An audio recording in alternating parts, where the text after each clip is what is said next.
City Febar. I'm your host, Jack Jordan Maynard, and joining me as always is the Mr. Jack Pickering. As I turn down the volume because I nearly forgot, because we've not been doing this for such a long time, but we've got a lot to discuss, as we have a lot to discuss because of the Miami Eprix, which saw Pascal Wehrlein victorious after a 4-lap shootout. Attack mode took centre stage before the red flag and got the 10-second penalty, so we've got to discuss about that. NATO could have won the race, but obviously the penalties ruled all of that out, so we want to hear your views on that today, and also on the peloton style of racing, because it was quite boring, Miami, until the race sort of got alive with that red flag. So make sure you come on and have your say, !Discord in chat to come and join the Discord. We'd love some first time callers. If you have not been on the show before, please make sure you come on, because it'd be nice to talk to you, because we've got a lot to discuss today, Mr. Pickering. Yeah. But you seem like a popular enough man. I can hear your phone vibrating in the background. Yeah, it's yeah. Don't know what's going on. Yeah. It was an interesting race. I've just watched the highlights on ITV because yeah, I was watching it on Saturday, but I was preoccupied by a very important football match where we got 3 points and the U's are staying in the championship for another year. I think it's only 4 games to go, and we just need to get a smattering of draws.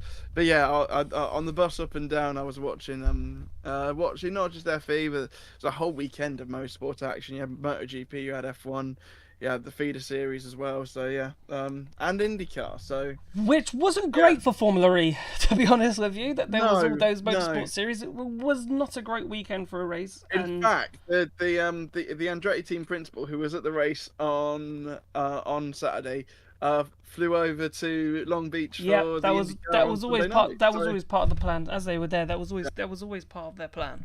But hello everybody in chat. So who we got? We've got Connor, we got Lewis, Living for Speed, Mansour, Nikki's in there, Saz, Mason, and Tomato. Any of you guys want to have your say? So as we were saying earlier, right, we're going to talk about attack mode, because that is the biggest talking point, I think, from the weekend. Yeah, I think so. I think that's what we're talking about at this precise moment. And then you've got the peloton style of racing, because pack racing or pack racing, however you want to call it. Right, I'm old school. It's like peloton racing. I didn't get this memo. I missed the memo on that as well. And then is it because of the peloton, the bike thing? I don't know, maybe. But yeah, no, I missed the boat on that, and so thanks to whoever put that in the Discord. To me, it's peloton racing. It'll always be peloton racing. Yeah, because in my head, it's peloton racing. That's what it is. You can't teach an old dog new tricks, so therefore it is what it is. Same. But I gotta be honest with you. I was in Miami, right? So I flew back. I literally landed about 6 o'clock this morning, from Heathrow. Is this why you look like you've just woken up from a nap? Because yeah, I'm just seeing you on the other screen. Sorry, I look terrible. Yeah. It's been one of those days, isn't it? So it's weird, isn't it?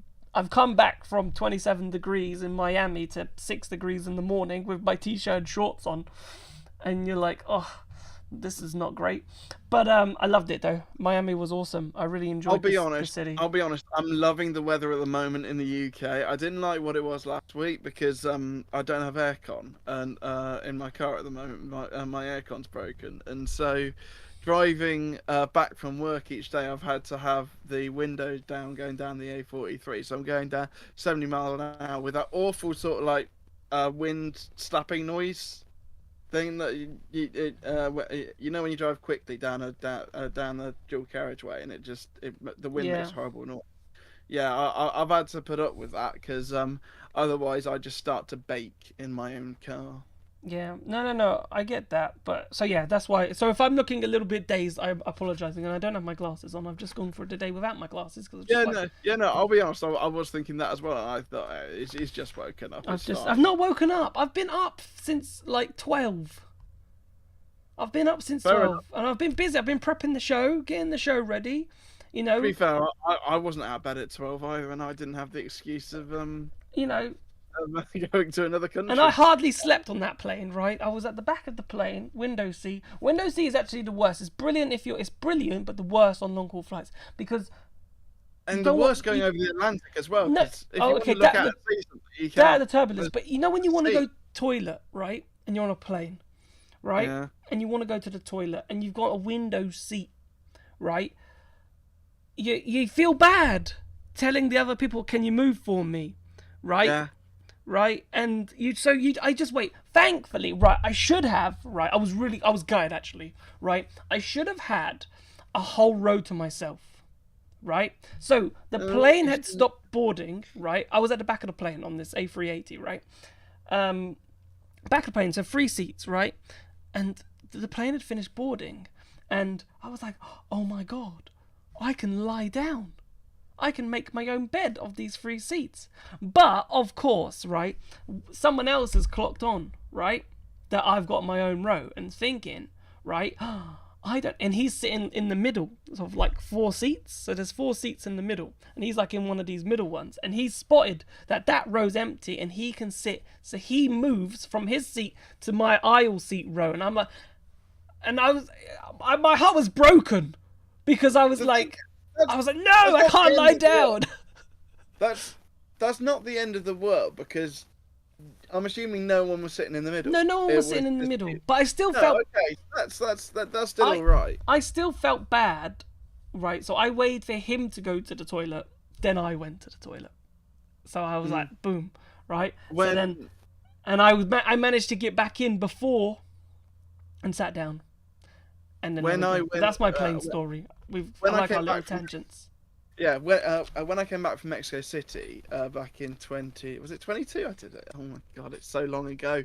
But yeah, when I came back from Mexico City, the second part, which was Toronto to London, basically I looked on the flight thing when I was choosing my seats, and I saw that at the back it went seat, no seat, seat. So it was seat with a space in the middle. I thought, jackpot! Right, I'm gonna go for one of those, and then I've got a nice little thing. And the thing is, I mean, like, you know me, I'm a little bit of a podgy bloke. I'm quite big, and so that's why I thought, yeah, no, I've got a little bit of extra space. So had the other big bloke on the flight, the other seat. Oh well, never mind. Yeah, so that was sort of like a head in hands moment to start with, but thankfully no one got the row in. There was only one person in the row in front, so I just switched to the one in front as well. Right. I then proceeded to watch what is now my favourite film of all time, which is Knives Out. Right, so we'll talk Formula E now. Right, so I suppose now. Right, so there's 2 things I want to talk about now. If you got any plane anecdotes and you come on the show, come and tell us. That's one. If you got a plane anecdote of something that's happened quite funny on the plane, come and tell that. Now, I went to Miami, right, and I thought we'll talk about this as well. Just another random thing, right? We love random things on this show. So, I was watching. I got into, right. So I went to Miami, and my sister and her boyfriend came with, right. So we went on the Tuesday, and I kind of stayed with them, and we got into, right. Some people may have watched it on Netflix. Kim's Convenience Store. Right? Don't know if you've watched it. Right, brilliant show. Right, comedy show. Now, I want to know. So we just sat in the evenings, like once we'd come home from being out, and just sat and just watched a couple of episodes on Netflix. So what is a show that you and your family just will always sit down and watch? Right? So Grand Designs. So okay. So, right, so what is the show that you come on? So those 2 things. If you want to add those 2 things, we're not going to like ask directly for them, right? But if you've got a plain anecdote story and a show that, you know, everyone will just sit and stop. Like, we weren't even on our phones, right? And we were just glued to the TV. Like, that's just unheard of these days. So, right, let's talk Formula E, because that's what we're here to do. And we've had I do that a lot, to be honest. So let's talk. So attack mode, right? Because obviously Pascal Wehrlein's won this race. Antonio Felix Acosta, you know, I'm going to start there because I thought he was brilliant, right? And we're going to hear from Antonio Felix Acosta in a minute. He's absolutely mastered these types of racing, right? In terms of the peloton style, the pack racing, to have 3% more energy and be at the front. And you have to go back to Misano, Shanghai, where he won those races and really kick-started his championship last season, right?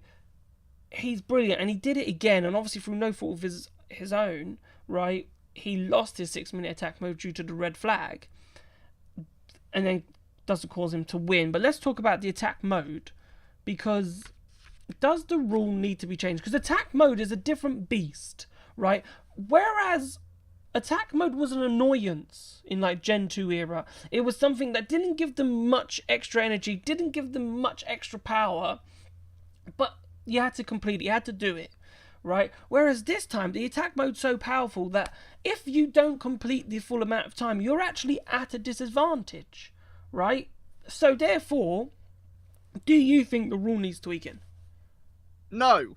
Okay. Honestly, I yeah. think it does. I think it does need tweaking. It's going to be a controversial All one right, here, okay, but then. I think no. It's very much sort of like, for the last few years, everyone has sort of been like, oh, we don't really want to take attack mode, and we want to, yeah. And now it's very much now that the attack mode's changed, all their views on it have suddenly changed with it, and But I it doesn't think things need adapting. It's very much, if you didn't like me at my thing, you don't deserve to like me now, sort of thing. Like you had to live with it then, live with it now. So yeah, I think the penalties were absolutely fair. I actually think that they deserved more than 10 seconds of penalties, and that would have been the same with the people in Mexico as well. But yeah, no, I think. Yeah, you just strategized it. You just got unfortunate. Am I still on the screen? Yeah, unfortunately, I had WhatsApp web open to talking to people who are going to come on the show later, and WhatsApp was still going off. So therefore, I had to close. I had to get back up. Yeah, of course they can. Okay. It's just they were. No, okay, otherwise they were going to be hearing the WhatsApp web messages every 5 seconds, and I don't think that's what people want to hear. No. Okay. Yeah. And so yeah, I think it's very much that you didn't like me then, but you love me now. So yeah, I think they just have to live with it. I get that, but they missed out.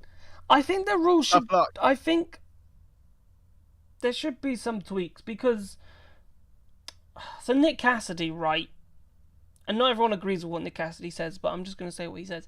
He's basically saying that the races are just being won on luck and not skill, which I don't think is true, because the Pit Boost race where Gunther won was pure talent, right, and pure skill from Maximilian Gunther to win that race. However, I do see his point of, Mitch Evans' win in Sao Paulo was a bit of luck, him having the attack mode right at the end, and that allowed him to win that race. You got the luck today with Pascal Wehrlein winning the race and so forth. So there is. You know what would change though?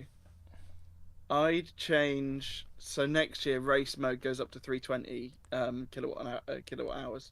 So then there's a little less discrepancy, because people are somewhat right in saying that it's like attack mode is a little bit excessive this season. Like, yes, it's nice to sort of, but it'll still be excessive next season because of the 4-wheel drive. Yes, it will, but it will just be to a lesser extent because race mode's a little bit higher. So it will still give off. I think you might see how important the 4-wheel drive is system though. Yeah, we get to see how much more important 4-wheel drive is, which I think is something that we have sort of seen.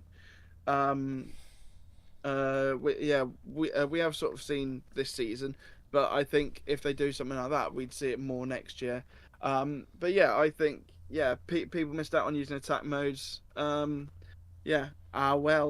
oh dear, what a shame. Never mind. But then should you be given the penalty for it? Yeah, because it's in the regs that. Okay, at the regs, but should that change? So if I got 6 minutes, if I have to use 8 minutes of attack mode and it gives me such an advantage, but I only use 6 minutes and 20 seconds, well, that's tough on me. I should have used. I didn't get to use it all, so I'm at a disadvantage because I could have had 1 minute and 20 seconds longer of attack mode. So surely I could have got further up the field, but I didn't because I'm an idiot and I didn't take it in time. Yeah, but it's also a bit like, do you remember in Hyderabad a couple of years ago when Nick Cassidy was all over Jev at the end of the race, and Nick had like 4% more than Jev. Like he could have used that 4% a little bit earlier and sort of gone earlier and tried to win that, but Yeah, it didn't work out in the end. So yeah, yeah, that's just that's just that's the the way luck it of is. the draw, So, and yeah, so it's yeah. before we start getting to the waiting room is packing up now, which is really good to see. But if you want to get on, we want as many people as we can. We've got a 2 hour show. This show does not work without you, right? So if you want to have your say on attack mode and the style of racing that we're seeing, because we're gonna talk about that a little bit later on as well. But if you want to come and have your say on it, do now. What we're gonna do now is we're gonna just have a quick. We're going to listen to Pascal Wehrlein and Antonio Felix da Costa, and we'll show you the championship standings before we take everybody's calls. Go on. Question: how long is the VT? The VTs Pascal's are not that long, so 1 minute 15 to one and a Okay. half. Antonio. Okay. I won't opt to. I won't go and get a drink. I will stick here. Um, Yeah. So yeah, they're quite short interviews. I tried to edit them down a little bit to see what they want, but this is your opportunity. And also, if you're new around here, !Discord, come and join one of the best Formula E communities out there. And that's also the best way to come and have your say is by joining the Discord and just popping in the waiting room, and you could be on the show. So let's hear from Pascal Wehrlein then, and because obviously he admitted that he was a bit lucky, but he felt like he's had a bit of bad luck this season, so it was nice for him to have his turn of good luck. Even though it was a bit of a lucky win, feels great. I think, yeah, somewhere on the podium or the top 5 would have been possible otherwise, but still, I think we had enough bad luck this season that we can also be lucky for once. So we take that, very happy about it. Strategy was good. Obviously, it was crucial to only have the 4 minutes of attack mode left for after the red flag, which we luckily had. Some of the others still had 6 minutes to do. So yeah, that saved us, and yeah, we go from here. Hopefully, our season kicks off now. We heard on the team radio that you kind of were told that Norman would have a penalty due to that attack mode. How aware of other drivers' energy levels and attack mode status were you on the restart, and what was your plan from the restart? I was aware already before the restart. Still, I tried to finish the race in P1 on track. I tried to defend, but he got me out of the last corner with just simply more traction and more power. But I tried to keep him behind.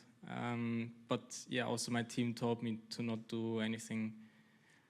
Actually, I don't know what. I don't know. Yeah, it's like it's weird now. Yeah, my team told me to not do something unnormal in the last lap. So yeah, that's kind of what I did. And we are back from Pascal Wehrlein. But yeah, pretty much, it was quite interesting that he said maybe a top 5. But yeah, he has had a bad luck. And you have to remember he's had, the crashes at the beginning of the season, especially like in Sao Paulo, just being taken out of the race and so forth. So you could argue, yeah, swings and roundabouts. And when I spoke to Taylor Barnard, and you can see it on YouTube as well, like he knew, even on the Friday, said you can have a bad race. Right, and obviously ended up being a bad race for McLaren as well because they were part of the penalties and didn't get any points. So not a great race for them. But Formula E is like that. It's a bit of swings and roundabouts.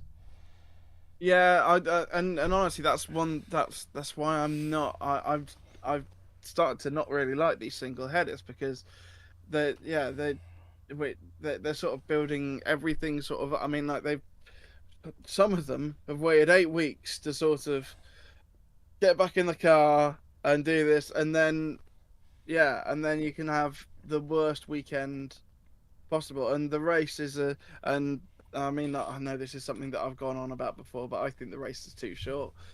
Even though there was the red flag, and I think the race would have been without the red flag, it would have been closer to 45 minutes or 50 minutes, which was one of the longer ones of the last few years. But yeah, it's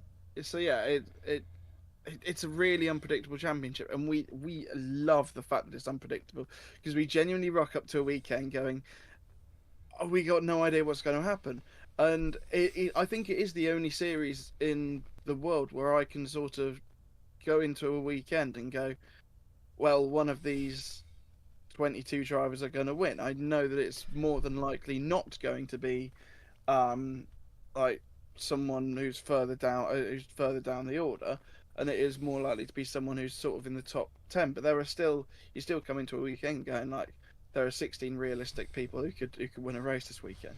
No, indeed. So let's hear from Antonio Felix Costa, because obviously he lost out, so he had a bit more to say on the rules. Obviously a very difficult day and a very tough day for you to take. What positives can you take, though, from this result with maybe a few more minutes since you got out of the car to reflect? Positives, there are many, actually. We've done, a very, very strong weekend. We were second in both free practices. We qualified third, and we executed the perfect race. We were up on energy on everybody by quite a bit. So I'm just sad or angry about the ultimate result, but the positives to take away are massive. You mentioned in the post-race interview the rules and the rules being the rules. Do you think maybe the rules need to be looked into and any changes? I also said before the season started that we were going to see a lot of people winning races on a bit of luck, with stuff like this. So yeah, I think when we're fighting for a championship, and I could have taken my 6-minute attack mode later as well to make sure that nobody had attack over me or whatever. And we took our margins, because purely for this reason, these guys that had the 6 minutes, they left it to the last 6 laps and they got massively caught out. So a bad day for us if it's still a podium, and I will take that every time, especially if I look at where I was 12 months ago. But the rules are the rules, and I think if it makes the people at home be on the edge of their seats until the last lap, fine. Today it hurts me. Maybe tomorrow it'll help me. The truth is, it's the second win we lose this year because of this. We lost out in Mexico exactly the same way. But yeah, if bad days are still P2s and P3s on merit or on lucky wins for others, it's still okay. The one that really hurts is obviously Jeddah. Those were basically 2 times 0 points for victims of mistakes of other drivers. So it is what it is. Still a long season ahead, and the car's fast. I'm in good grips with the car now, so yeah, it's gonna be fun. And we are back, and he's talking about luck, isn't he? And luck deciding the races and missing out in Mexico because of bad luck, missing out here in bad luck, the bad luck in Jeddah obviously being taken out by Gunther.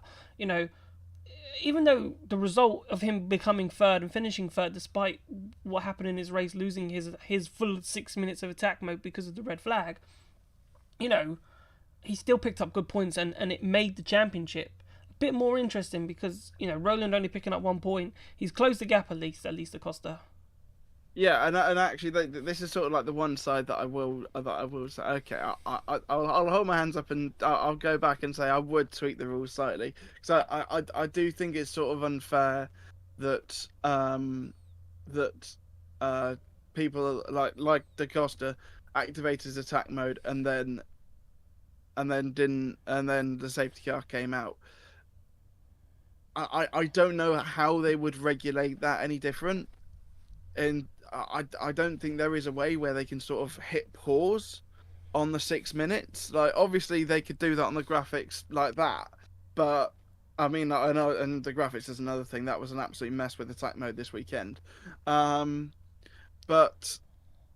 yeah, the fact that you do sort of miss out on the chance to do it. There is some sympathy for me for Da Costa. But the sympathy does not extend to the people who activated their attack modes too late and couldn't use all of it.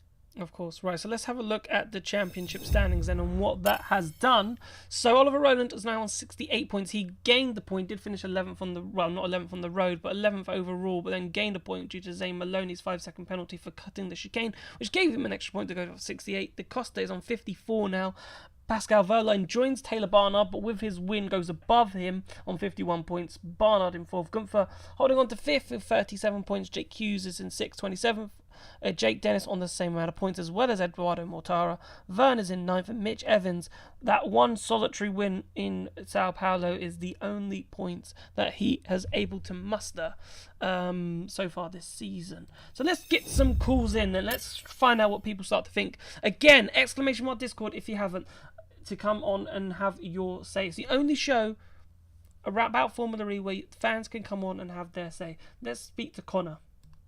And also, we've been told that the people at Formula E are listening, so if you say stuff on air, you might get heard by the big dogs. You never know. Connor, welcome to the Oh, Febar. Lord, How are you? sorry, 1 second. Yeah, I'm okay, thank you. Sorry, I wasn't expecting to get pinched. Well, you're in the waiting room, so you can get pinched at any time. Yes. Yeah. Yes. There's no Ed to save you this. No Ed week, to save so- you. So he's out on holidays. So He's wine tasting that's apparently. what he I said. mean, That's yeah, what he said I he's love doing. that. So good for him. Am I? No, not you, Ed. No, Ed. Oh, Ed. Oh, Silly Ed. okay. Anyway, thoughts on attack mode. That's where I'm going to start first, and the rules, and then we'll let you see what you want to talk about. I mean, I think what I'm going to sort of start off with is, I think we had the complete reverse of this conversation in Brazil, Okay. if you remember. Because if you remember right. Brazil, everyone used their attack mode quite early. Maybe because I think maybe they didn't. It was race 1. We didn't know how powerful attack mode was going to be really this year. And everybody used it at the beginning, and then there was a red flag near the end. And then the McLarens had 6 minutes of attack mode left, or 4 minutes, however long they had left. Yep. And they were able to scythe their way through the field up to a 3-4 Yep. finish. And everybody complained that, everybody used it and they had theirs left because of this red flag. They weren't able to use it. Or they were able to use it and they were able to win it or get up to high places easily. Because other people And now we're lost out. Because other people had it. And now we're So in a the bit like complete the- opposite situation. So Where the they didn't use it, they left it late. And it's both McLaren and other people as well, but both McLarens again, where they used it late or kept it late, and they took the risk of a late race safety car, a late race red flag, Mhm. and the risk came back to bite them. And the rules are the rules. You need to use all of your attack mode before the end of the race. They didn't. So But would Yeah, you? I fully agree. Go on, Pico. The thing is, though, it could have been so much different had they just did a different. exactly, just if they did what other people did, or they used it all before, or they took Yeah, 4 if they minutes did and then 4-4, instead of they 2, did 6 then 2, they would have been fine. that's the risk. But It's a that's risk. the strategy. They took a risk in, they took a risk in Sao Paulo, leaving it late and charging through. Yeah. So attack mode, when the rules were written for attack mode was nowhere near as powerful as it is. So now, Well, maybe now it's maybe very the rules powerful. need to change. So Yeah, do the rules need to change maybe on the that? rules do need to change, but you got to play with the hand you're being dealt. So And it's not If- it's not McLaren's fault, right? So let's say if It's it's not- no, it's a not their normal fault. race. If it You was a know, normal it's race like, without imagine- a red yeah. flag on a safety car, let's say. But even with a safety car is beneficial for them because you're going at a slower pace. bunches so the pack up, yeah. One, it bunches the pack up. Two, you're not going to get disqualified if you've taken your attack mode because Yeah. you're running around. It was the red flag, Yeah. right? So which is but that's the risk. which is stopped. But and also with a safety car, you can't take it, so that is a risk depending on how long the safety car Yeah, takes. Yeah. So Look at Mexico. Ollie Rowland activated his attack mode, then a safety car came out, and we all thought, Yeah. "Oh no, Ollie's lost his chance." Little did we know. yeah, and that's the thing, because he had like 30 seconds left, didn't he? Yeah. yeah. Yeah. And he After was safety able car, and to- everybody complained that it was like, he had this massive advantage because he still had attack mode, and it's like, yes, Yeah, But that's but part. You can argue that's part of the he game. rolled Well, the dice. yeah, that's part of the game. Yeah, he rolled the dice and it came up all sixes. Like it's Yeah,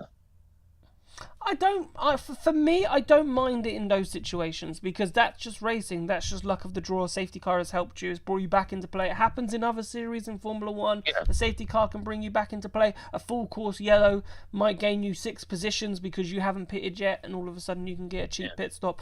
So that type of thing for me is okay. But we found ourselves in a position where, in the sense of a red flag, and the teams aren't able to take, a red flag can be cool, but then you've got this disqualification, or not disqualification. Disqualification is if you don't take it, but then you've got this penalty. Yeah, so then 10 10 seconds seconds penalties. penalty. So I mean, I think that's you're the. And is that right to be stuck? Because you didn't cause the incident to cause the red flag, but you've been punished because of it. I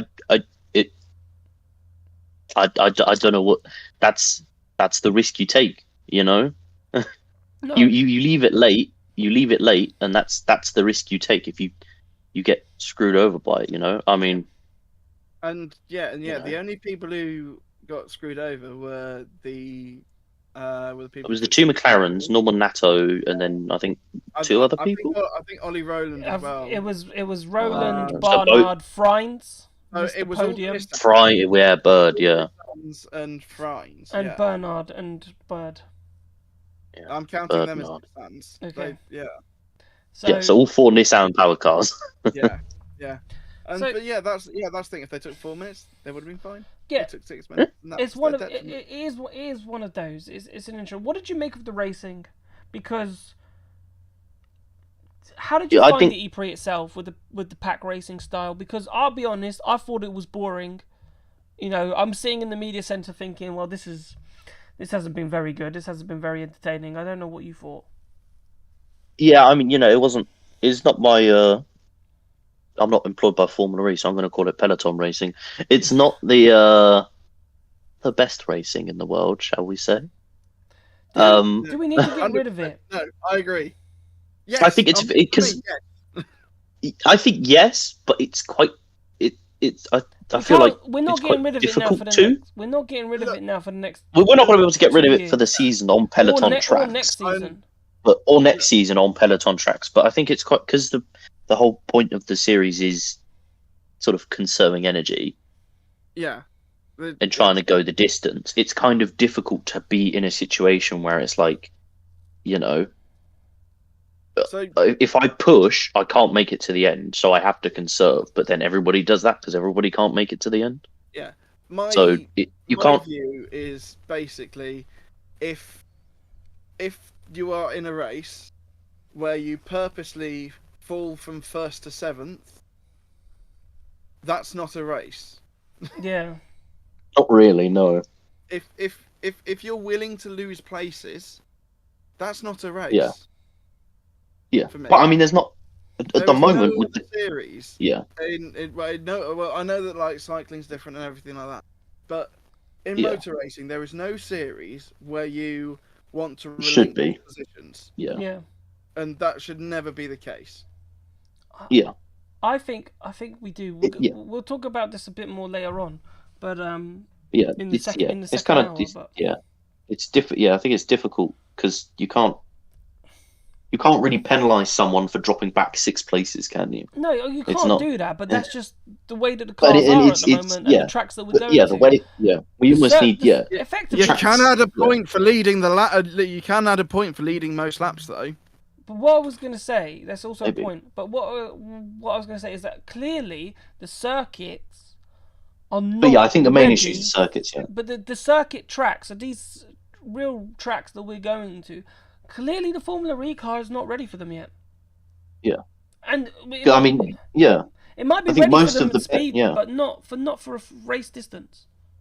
yeah. Most of the Peloton, if not all of the Peloton races, have always been, if I remember correctly, these like real world tracks, aren't they? It's like Miami here, and then what's it called? Yeah. Valencia. Yeah. Yeah, the only one that sort of hasn't been a regular track was Sao Paulo, but yeah.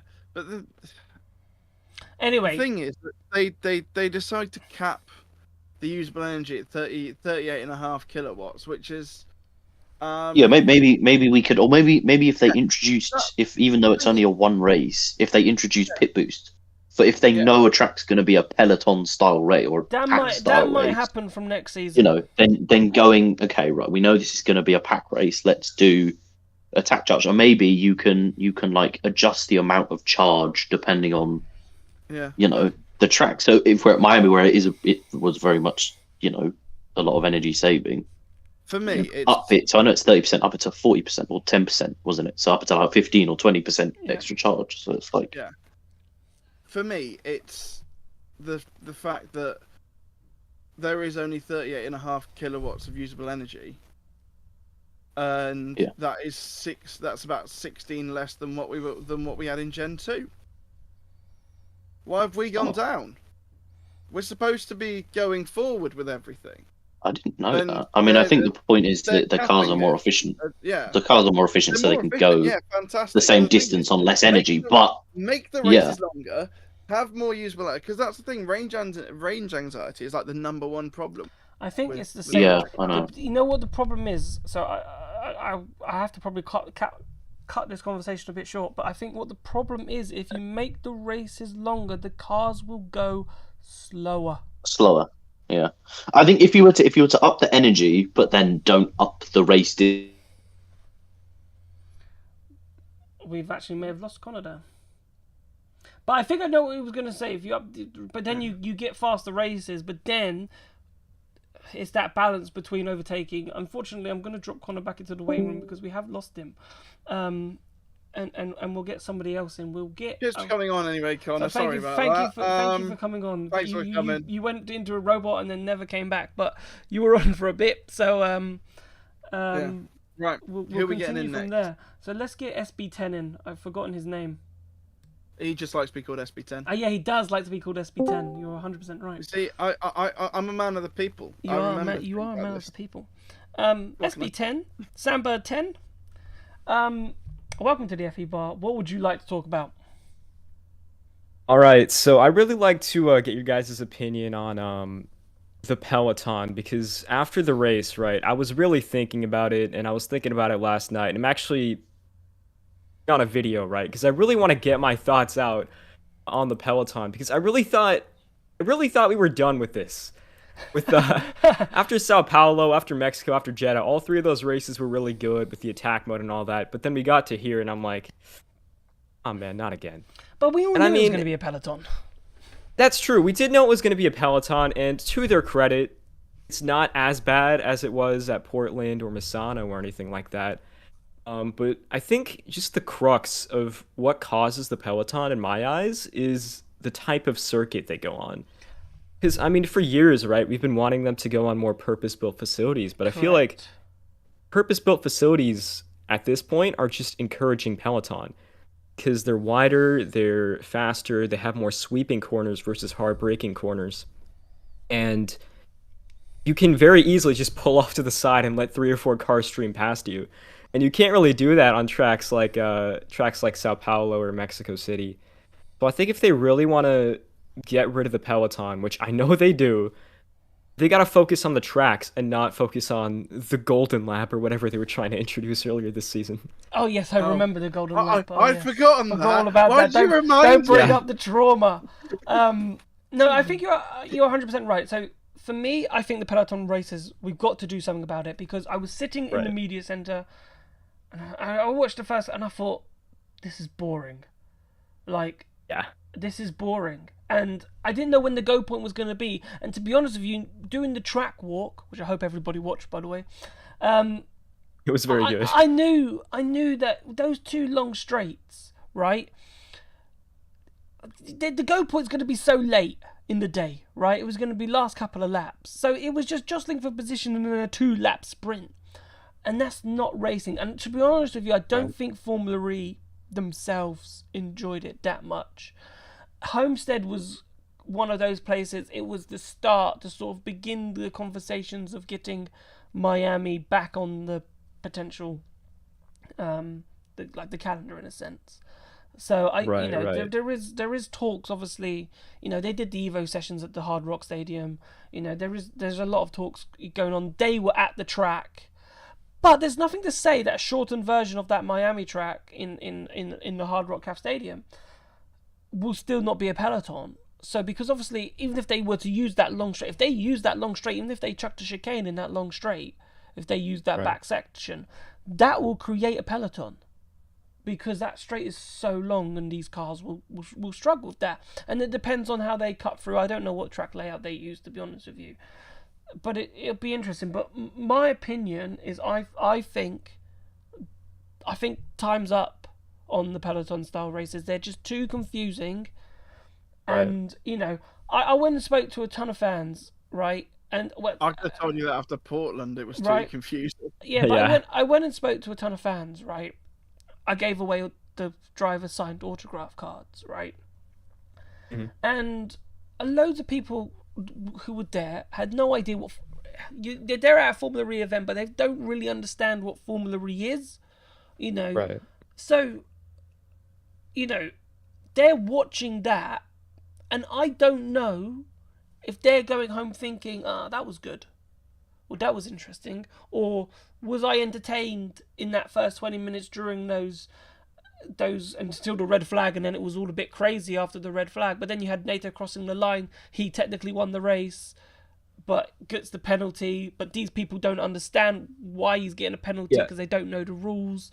Yeah, that's the thing. I feel like these Peloton races are really like I feel like they're attractive for new fans who aren't really like keeping up with it. They don't really know the energy conservation aspect. I feel like Formula E is okay in that sense of it. But while doing so, they're sacrificing the fans who actually follow Formula E, who know what's happening. The fact that the race is basically just 80% just filler. Yeah, Attack mode is now useless. Qualifying is now useless. Yeah, The only part of the race is like the last 10% when they're all going flat out. which is incredible. Yeah, when you put it that way, it's I incredible. remember chatting to Lucas de Grassi when the Peloton races first started occurring during season 9, and I asked him about whether it was sort of like diluting it, and he said, yeah, over 90% of the over, because it was when they were sort of like saying like, look at how many overtakes we can do at these races and everything like that, and it was over 100 for each one in 45 minutes, and he was saying, yeah, 90% of that is just fake, because there are people there are people who are leading, and then decide, now, do you know what? I've had enough of leading. Yeah. I'm just gonna go back into 5th for a bit. That'll do me. And like I said a few minutes ago, there is no other motor racing series in the world where anyone wants to go, do you know what? I've had some fun in first, but do you know what? Fifth is underrated, and yeah, that just doesn't happen. And so yeah, that's my issue with peloton racing, is that there is nothing like it for a reason. Yeah, and it's a difficult problem to solve. There's not really like any real solution because anything that you put in place, the teams will adapt around it. And I mean, to them, they don't really care if it's a good race. They just want to win the race, you Yeah. know? So, I mean, that was my idea that you have to really look closely at the tracks you're racing on and try to discourage it as much as possible. Because, I mean, okay, you can look at like Hyderabad or Sao Paulo or Cape Town. You can say, okay, those are technically Peloton races because they're all like ducking behind each other trying to save energy. It's not extreme Peloton where they're going 3 wide and the 2 drivers on the outside are trying to brake harder than the ones underneath them and let them pass. Like, you have to minimize the opportunity for them to do that and make it harder for them to drop back so they actually to stay in the lead. Yeah. And there's another thing with that. I talked about a bit earlier with the purpose-built facilities have more like sweeping, fast-paced corners versus the street circuits, which have like more 90-degree, twisty-turny corners. The amount of time where the leader is ahead of the car behind and the car behind is in slipstream is a lot greater on the tracks that are purpose-built because they have sweeping corners. If you have a 90-degree corner, the car in front is going to pass by, and then there's like a 1 to 2 second window where the car behind is not in the slipstream. Yeah. And that just does not exist on purpose-built facilities. And we were talking about this in the waiting room a little bit. It's just like the purpose-built facilities are the easy option for Formula E because you don't have to set up temporary grandstands, set up close streets down, argue with the city governments, all that. So I don't know. It really is a trade-off in my opinion, and I hope that next year we can really do something about that. Yeah, it'd be very Would interesting. you be willing to switch to Hard Rock Stadium instead of sticking at Homestead for another year? I think I don't know, it would take some time to obviously see what the racing is like, but I think that anything would be better than Homestead, obviously. I don't Hard think Rock we'll Stadium I reminds me a don't think lot we'll of be at Homestead next season. I sure hope so. From what I could see, that Homestead was a bit like a temporary replacement. That wasn't really their first option. It was basically it was a foot in. I think it was just a foot into Miami. And you know, if we go back to Alberto's interview on the Febar when he came on, Yeah. right? He said it was the ideal plan for year one, and then year two was looking at other options, whether that's a street track or the Hard Rock Stadium. So I think their plan was always Homestead year one, but not for year two. So we'll have to see, because won't be long. June. Alberto will be in May at some point. In mid-May, we'll be sending in the calendar to the FIA, and then in June we get to see it. So it won't be long to find out where we will be going in Miami. So yeah, Sam Smith will find out in about 3 weeks. Yeah, so maybe. So it won't be long until we know for sure what is going on with the tracks. I just want to follow up just before, because I've got to cap it for time, unfortunately. But that's all right. what I wanted to just to go on to your final point, because you said obviously it might be good for the fans who are not there. The only thing I'd say is I think differently. I think if you don't really understand what's going on from what you're watching, that will probably put you off more than it will turn you on, if that makes any sense. Yeah, what I was really going at is that, like, the fans who aren't really following Formula E don't really know about the energy conservation and all that. Yeah. All they're seeing is just passes for the lead here and there, like 2 passes a lap for the lead, tons of passing in the midfield. They're going 3 wide and all that. And I mean, to an outsider, that looks exciting, you know? But I could see where you're coming from a little bit, where that would turn them off, because they're like, can't understand what's going on, you know? It's like low attention span racing is what it is. Yeah. Indeed. Right, SB10, thank you so much for coming on, though. Really appreciate it. Oh, thank you guys so much. It was really fun talking to you guys. Always is. Good. Thank you so much. Okay, so we will be joined. We've got a little bit of a surprise at 9 o'clock. Unfortunately, Mr. Nick Golding is not going to be able to join us. But we did have something lined up just in case he did join. But obviously, it's very busy. They landed a bit later, jet lag, and so forth. But we are joined by Jack Smith from Motorsport Week, so he will be joining us for Nick at 9 but we've got time for one more caller until then, and we've got something special to do as well after, which will involve everybody, right? So if you want, so make sure you tune in during the break to do that, and also get yourself ready for what we'll do with Mr. Jack Smith as well. So we've got 8 minutes till 9 o'clock. So who do I want to speak to in that? You know who I want to speak to? I want to speak to Zoe. Right. Zoe. Hi. Welcome to the FE Bar. What would you like to talk about? I kind of wanted to touch on the peloton races, which obviously you've already been doing, but I would say that my main thing about it comes down to balance. They need to try and find the right balance between energy saving, which is kind of the point, and peloton, because there is kind of a big difference between a peloton race and an energy save race, and I think they're struggling to find it. Do you think the tracks are just not ready? These circuit races, we're not ready for them. We're not ready for Mizano. We're not ready for Shanghai. We're not ready for. I'd argue with Shanghai. I think Shanghai's fine. Yeah, maybe because it's modified Shanghai enough. Wasn't bad. Shanghai didn't have the same kind of extreme, kind of 6 wide going into a corner that like Portland did, for example. I think it is just a case of the track, because the tracks where you can go 6 wide, they will go 6 wide. And I feel like you do kind of need to limit them going 6 wide. Agreed. Because that's where a lot of the problems come up. Like, I would say my favourite tracks are like Monaco and Sao Paulo, where you have the energy save, but because they can't go 4 wide into a corner every corner, you've still got to try and be in the top 10 to be able to goes on saving energy. Whereas, like, I agree with what SB said about it. Like 90% of the race feels meaningless. Like, I'm watching a race now and I'm going, like, until the last 5 laps, I'm like, well, none of this really matters. Like, it's no, I fully agree.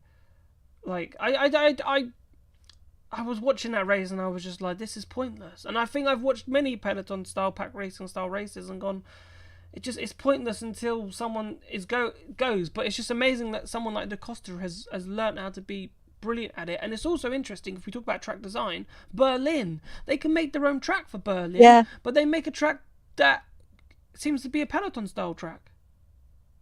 Yeah, and I feel like I'm mixed on Berlin because I quite enjoy the races at Berlin because it doesn't feel as extreme Peloton. But then when you look at what actually happens, it is that kind of extreme Peloton. I mean, obviously last year you had Nick Cassidy down in 21st at one point and then ended up winning the race, which it does kind of feel Peloton. And it feels like Formula E is leaning into the Peloton, which I don't think they should be doing, because as much as it looks cool, the second you kind of look below the initial stats, it's not fun and it's not interesting. So, because what would your solution be? I would say it is just picking the right tracks. It is kind of picking tracks where you can't let them go 6 wide, and you say, okay, well, we're going to do it on... it doesn't. I don't even know if it's necessarily a street track, but probably a street track where it's like, okay, you can't go 6 wide into a corner, so you've got to qualify in like the top 12. You've got to be in the top 12 for the race, otherwise you're not going to be able to get past that many cars, because you've got to go past, like, 1 car per corner. Yep. Or something like that. Like, it is. I think it just comes down to the tracks, and I think they're picking the wrong tracks. But I'm going to synthesize, that's not the right, emphasize with Formula E here. So this is the problem, right? And my personal opinion is, right, I'm going to say something here quite big. I think Formula E is in its weakest point that it's been for a very, very long time. And I think when you're saying that they're picking the wrong tracks, it's because these are the only tracks they can get. Yeah, that is a fair point. They're the only tracks they can get. So therefore... Like they're like Homestead, for example. We wouldn't be racing in Miami at all this year if we didn't go to Homestead. If it wasn't for Homestead, right? Yeah, I think obviously it's a problem of necessity. Like, they do need to use these tracks because they can't find anything else. But kind of in an ideal world, it's almost kind of like, yes, they're the only tracks they can get, but it's almost making the series look worse. Yeah, I get that. So I just feel like it's stuck between a rock and a hard place, because you're saying, we need better tracks. But the tracks that you're talking about are street tracks. But getting and they can't get the street tracks. They can't get them. I don't think it's necessarily street tracks that we need, though. I think there are a handful of tracks out there that would work for Formula E and are in sort of locations that would sort of be all right. And I know that we've spoken quite a lot about it, and I've spoken to Jack Smith about it quite a lot as well, in terms of permanent circuits that would sort of work for Formula E in terms of a location. So it's sort of in a city. So tracks like Buenos Aires, the old Formula One circuit. Yeah, but okay, but let's pause for 2 seconds though. They might work for Formula E. I think Hard Rock would work as well. But they might work for Formula E in terms of the location, right? But do they work for Formula E in terms of it not being a Peloton race? Yes, honestly, I think yeah. Because that's the biggest question. There are permanent circuits out there that would work for Formula E. One of them, I think, is Brands Hatch as well. I think Brands Hatch would be a Peloton. 100%. Brands Hatch is a Peloton. 100%. It is. It's got 2 massive long straights. It's got the long straight. It's got and one long straight. That right hand side, that corner is flat, right? So it'll be a big lift. They're not going to be saving much. Brands Hatch will be a Peloton style race. 100%. No, it would not. 100%. No, it would not. It would be a Peloton. The final corner, it'd be a Peloton. Where are they braking? Turn 1, the hairpin. And not even turn 1. They'll lift. Turn 1 is a lift. Turn 1 is a lift. Brake. I think that at the that hairpin. That is the only lifting point on the circuit. So therefore, it's a Peloton. Where are they recovering energy? Well, They're braking. They're round not. The corner. Where? They It will. might be high energy save, but I don't know if it would be like fully Peloton, because there's like a difference between a high energy save race and a Peloton race. Like, The thing is with Miami, we knew that was going to be bad because it was long straights into hard braking zones. That's what Peloton racing is. It's long straights into hard braking zones with the medium speed corners. It'll be a Peloton because they'll be going so slow because they can't save any energy at Brands. Brands Hatch is like Shanghai. Brands Hatch, you get a race like Shanghai. I don't know. Maybe I don't know. But for me, I like. Sorry. Go on with your point. I interrupted you. No, it's all good. You're making the same kind of point that I would, that like it's not necessarily just it being high energy, like that they have to save energy. It is kind of down to the track characteristics, and it's like I feel like the circuits where F1 struggles to overtake, Formula E would do well on, because it won't be a Peloton because you still can't go like 7 wide into a corner. I feel like, if it isn't long straights into hard braking zones, there's less chance of somebody braking like 300 meters too early, or that's an exaggeration, but a silly amount too early if they don't have to brake that much, which is kind of one of the things that annoys me about Peloton, is when you see them all just like braking however long it is before a corner. If it's just people lifting off slightly earlier to try and recover energy, it's not as bad. Yeah, would be my thing. But yeah. Okay, Zoe, it's 9:01, so yep, it's time for Nick at 9. And Nick at 9 has actually turned up, which is quite funny. So what we're gonna do is we're now double booked. So we're now double booked because I wasn't expecting him to come. So what we'll do, Zoe, I'll drop you back into the waiting room. Thank you so much for coming on there. Really appreciate it. It was good chat. So what we'll do is we'll take Nick and then we'll do Jack Smith straight afterwards. So we'll do a short Nick at 9 and then we'll do what we're going to do, because I can't kick Jack Smith till 9:45 now, which is his usual slot. So we'll do Nick at 9. We'll take a very small break, like literally 1 minute. Why not? Do you know what? Why not just bring Nick in? Yeah, bring both of them in. No. I'll take a few. I'm gonna take Nick in first, and then we'll do Jack. But because you probably got no. bigger stories from the weekend. We've got like that you can reminisce together. We can reminisce afterwards. The sun was fantastic. The show has a plan. Beautiful blue sky everywhere. It was blue sky. But anyway, we've upgraded the production of Formula Rezone at the Febar because Mr. Nick at 9 has his own theme tune.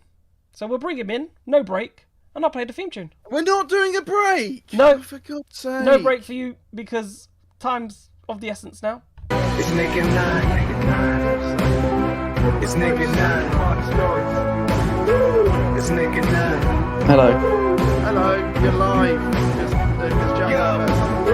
It's Nick at 9. Oh, I'm live. Well, I'm not getting What ain't it? It's Nick at 9. Oh, sorry. Hi, Nick. We just played your theme tune. Yeah, no. Oh, did you? Oh, brilliant. Thank you very much. We just played your theme tune. You did play it to me just for a couple of hours ago, and it's brilliant. I'm going up in the world, I think. You're going up in the world. The production value is up. So does that mean I get paid? I don't know. I just I made it, and I was very happy with how it came on.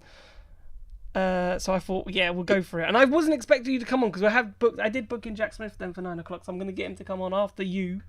Are you just really jet lagged then? It got to 8:45, and I thought, you know what?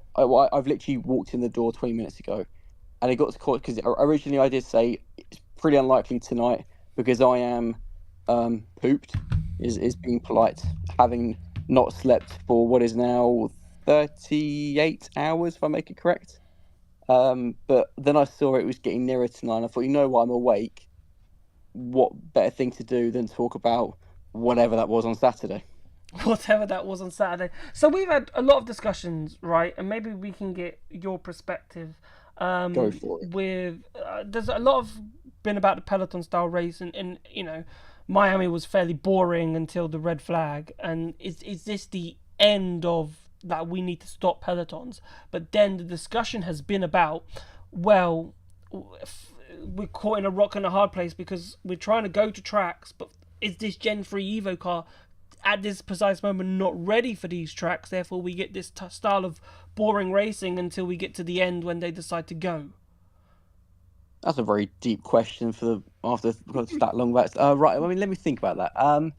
It's a hard one, to be honest, because I was literally just chatting in the waiting room with a lot of the guys, literally about a very similar topic, because I'm kind of in the middle when it comes to the pelotons, because we saw in particular last year, Portland didn't really work in my opinion, whereas Shanghai I thought was surprisingly really, really good.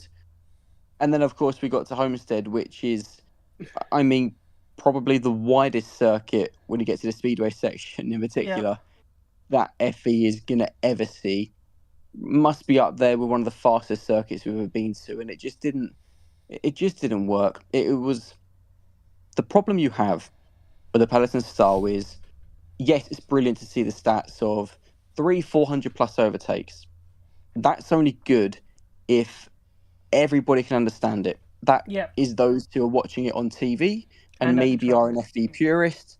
That counts for those who are in, in this case, the Speedway Stadium section. Yep. The few thousand that were there. Do they understand what's going on?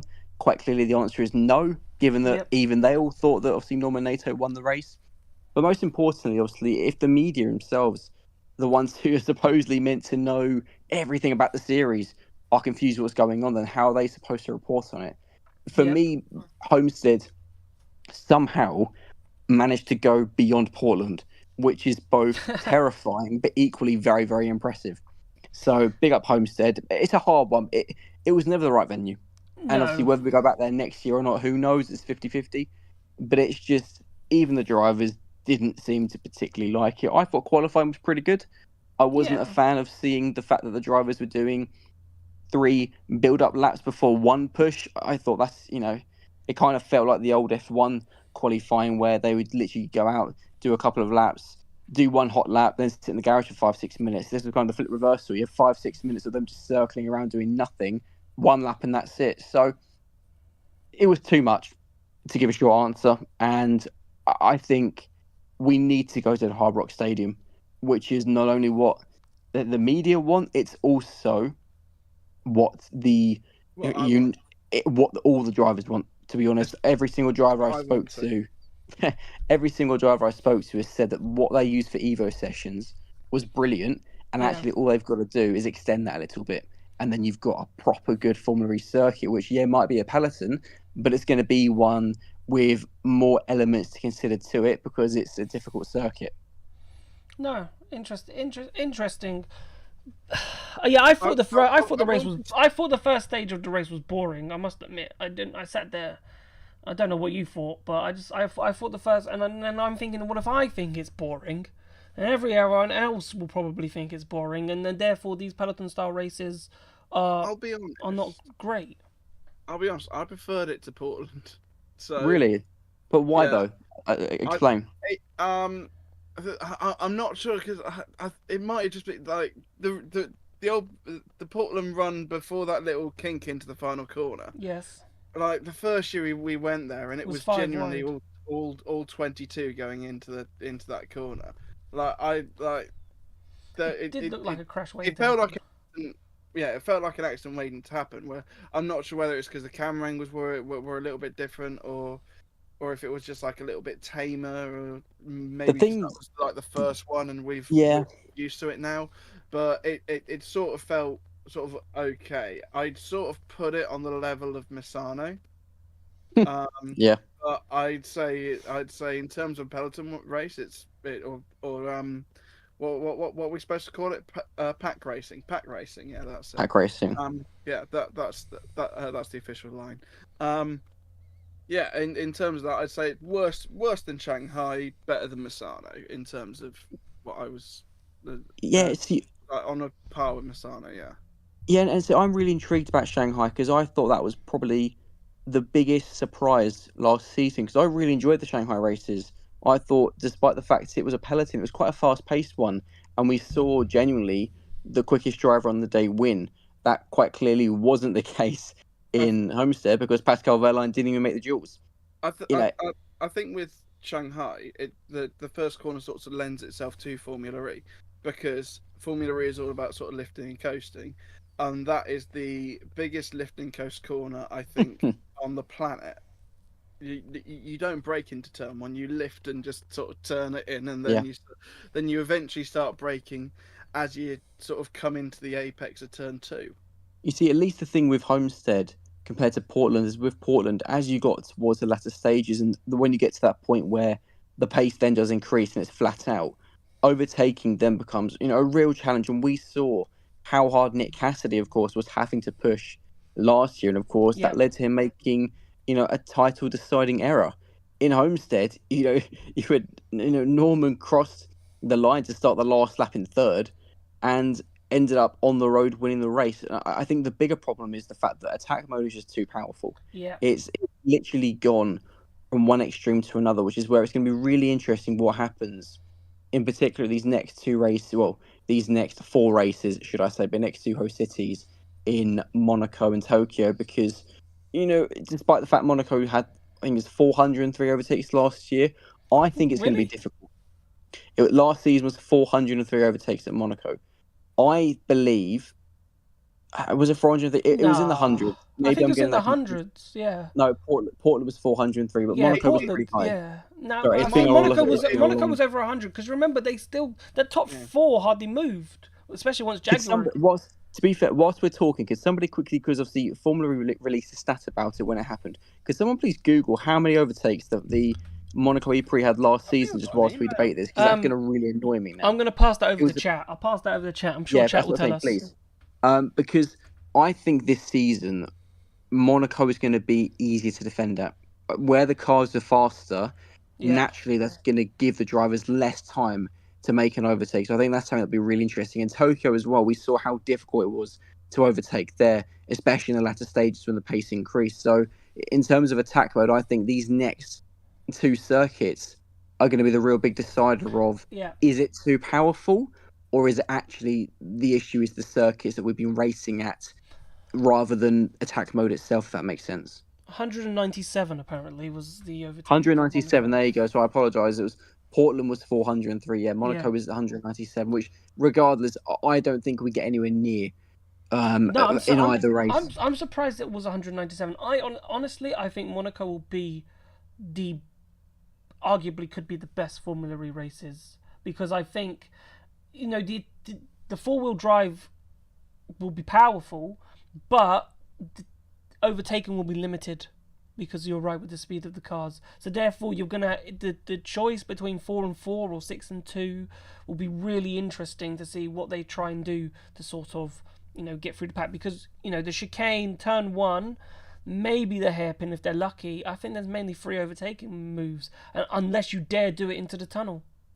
But this is again though, and it was a point I made to you over the weekend. I think we could move into the tunnel. I think we will. Yeah, but this is the point I made is FE kind of feels like it's having a bit of an identity crisis. It doesn't quite know again what it wants to be. Does it want to be a series racing on permanent circuits where you can have 5 or 6 wide, fans not really understanding what's going on, or do you want it to be a racing series which, yes, is pushing electrification, but at the same time has a quality of racing which, whilst may produce less overtakes than a pack race, at least has something which you can really invest in. It pushes the drivers to their limits, because ultimately, for the first 20 laps of the race on Saturday, they were just cruising. Yeah, and it's a 26-lap race, and 20 laps have gone and nothing's happened. And I think the race, if you take away that red flag, the race would have been done, and I think it was about 35 minutes.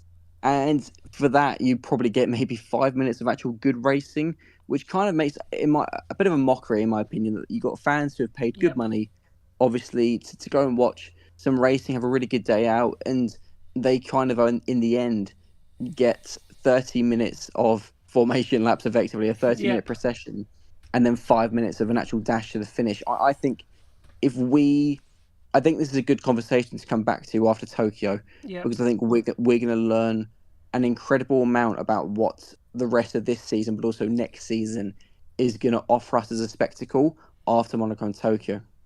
Yep, I fully I agree. just want to add, Nick, because you mentioned it there in terms of attack mode being too powerful. This is something that I piped up about an hour ago in saying, what would you think? Do you think it would make a difference if next year they changed the race power mode up to 320 kilowatts If it was instead of me, 300? having seen it once, and I'm really intrigued how it's going to go in Monaco and Tokyo. Pit boost all the way. If it's a success, I act attack mode. What does it bring to Formula E now? It's effectively it's like a cheat mode. It isn't, effectively But at the that's moment. what they wanted. They wanted it to be the star power in The difference Thingamabob, is and it is the star Formula power E now. Formula E in initially Mario Kart. needed that. When it was first introduced, Formula E kind of needed that thing to be a bit different, to be a bit quirky. It doesn't actually need that now because it's got a very, very strong field of drivers. It doesn't need these quirks, these silly little things So make itself different. For me, just scrap attack mode and just use pit boost. And I would you let even them go race a at step 350 further. then? Why not? Yeah, I think if you get rid of attack mode, then they have to race at 350. Yeah, but ultimately it also depends on, of course, how much regeneration that would then require and if that's even then possible. But for me, I don't really think we need attack mode anymore. And I think if you didn't have attack mode, you probably would see races decided more based on the pecking order, based on who's the best on that day. And pit boost at least still brings in that something a little bit different, but at the same time is effectively just a pit stop, which gives you a boost of energy. I would be hugely in favour of us scrapping double headers altogether because for me, you don't really, if you're a team, do you really get to celebrate your win if you've won on the first day? And I was thinking about this with Monaco. Monaco is the one event, should never be a double header. That I agree with. But that's a story for another day. The fact that if, let's say, for example, Pascal Wehrlein wins the first race in Monaco, he can hardly go and get pissed, can he, that night, or go to the casino or anything with play.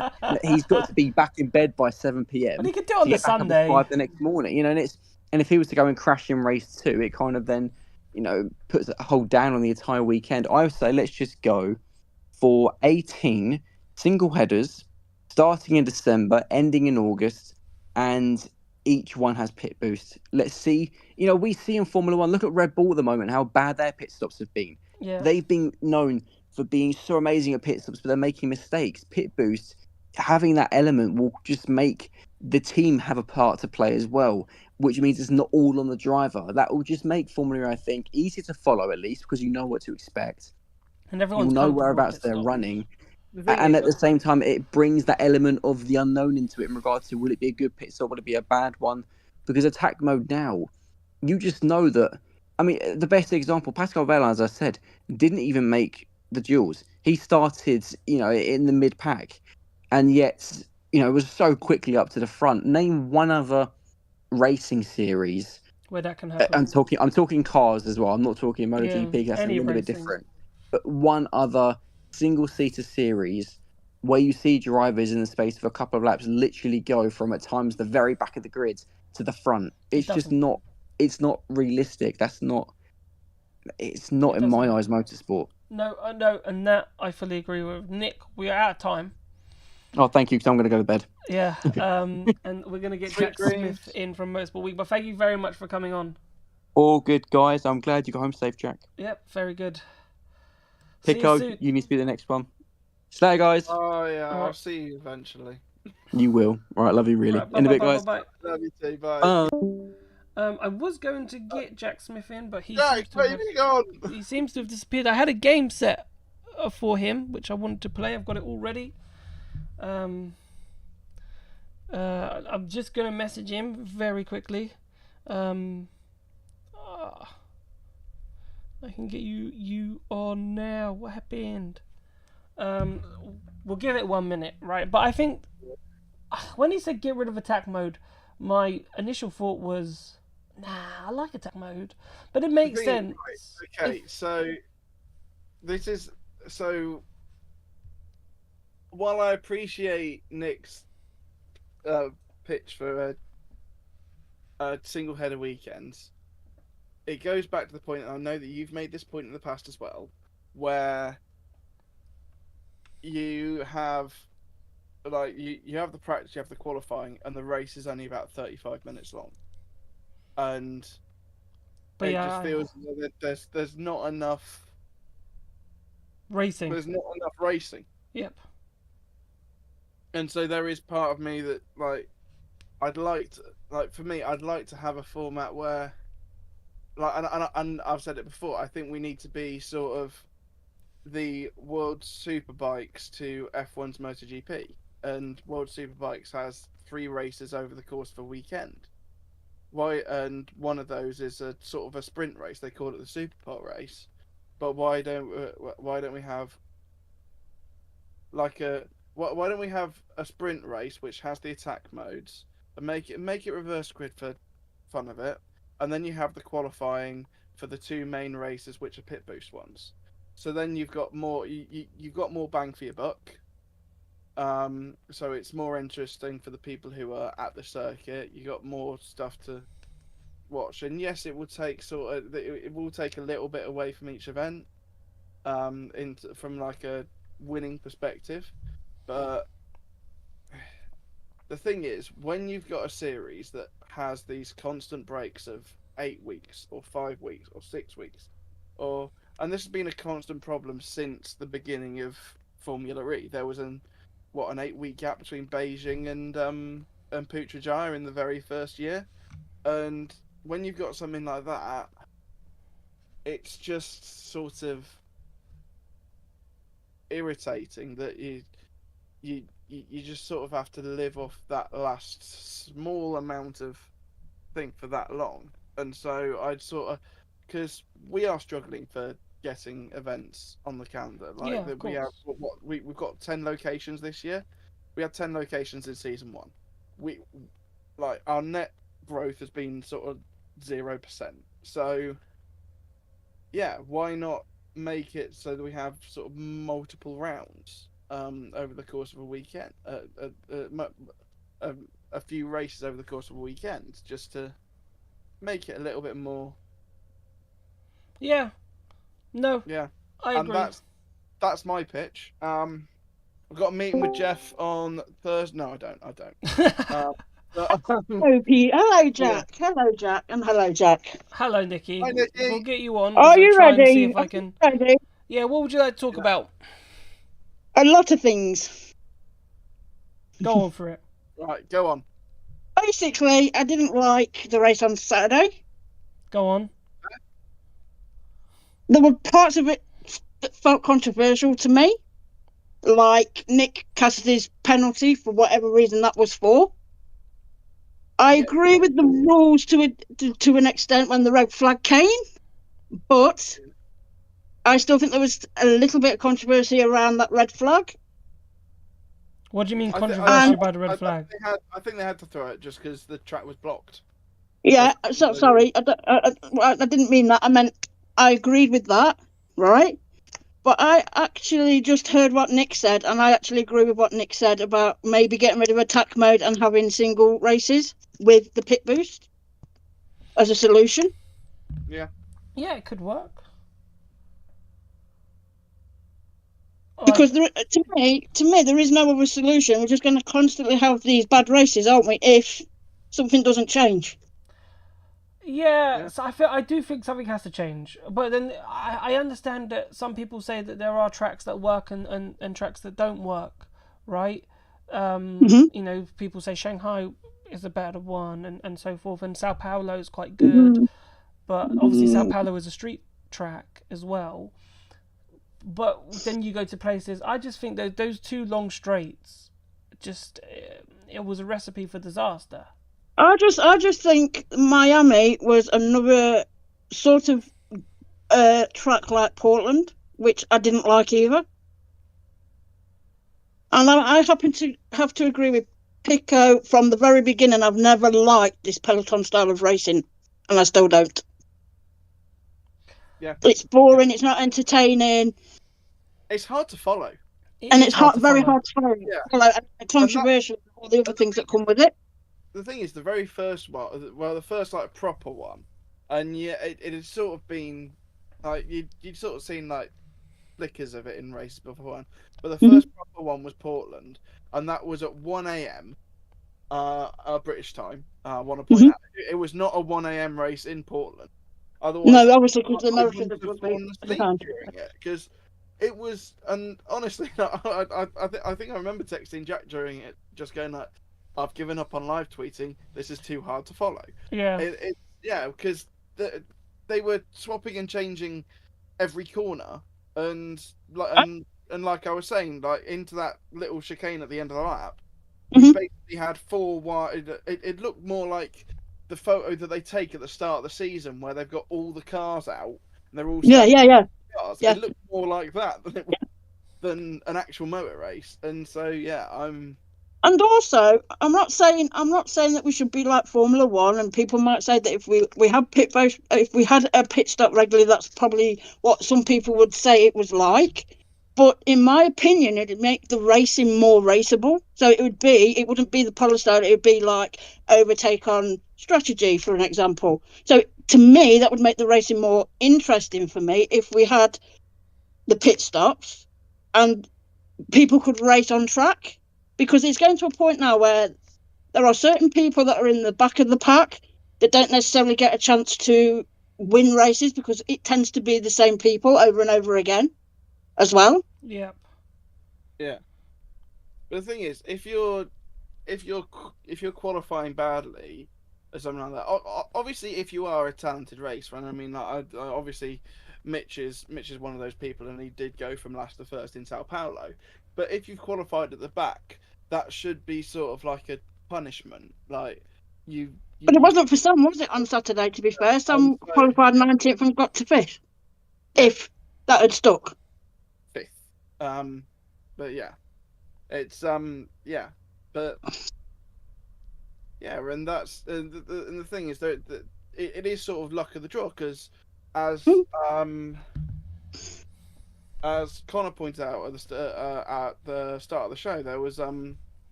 it worked out for your team, McLaren, in Sao Paulo, where they used their attack mode at the end, and they were able to and they were able to get the 3-4. It's basically what Sam said to Jack as well. I mean, I watched the interview with Jack this weekend instead. I watched the interview with Sam that Jack did at Miami, and I totally agree with everything that Sam said in that degree. Rules are rules and they have to be followed, but are there certain circumstances where the rules could be a little bit more lenient, or is it an advantage or a disadvantage, blah, blah, blah? And actually as well, I've also said in the Discord waiting room, if these races are going to happen, what's the point of having qualifying? Because to me, there is no point in having qualifying. And that's a problem in itself. That qualifying is not important. But that's why no one turns up for qualifying in terms of fans. 1, it's too early, and 2, it doesn't have any bearing on anything. Whereas in Formula One, at least the qualifying has a bearing on the race, whether the races are boring or Max is dominant or whatever. Do you know what I mean? It's still qualifying has a bearing on the race. And I've watched Formula E long enough, but I'm afraid to say, for me, I don't watch qualifying anymore because there's no point. That's fair. Yeah. There you know no what I'm point. saying? No, and that's quite interesting that you say that. You don't. I like that. I like that. It is interesting because when you've got drivers telling me on Friday that qualifying is not important, you're like, everyone watches Formula One qualifying because you're not thinking that whoever's on pole is going to win the race, but it's an important part of the weekend. Formula One qualifying is usually the most important, especially this year with McLaren being the most exciting part of the weekend. For me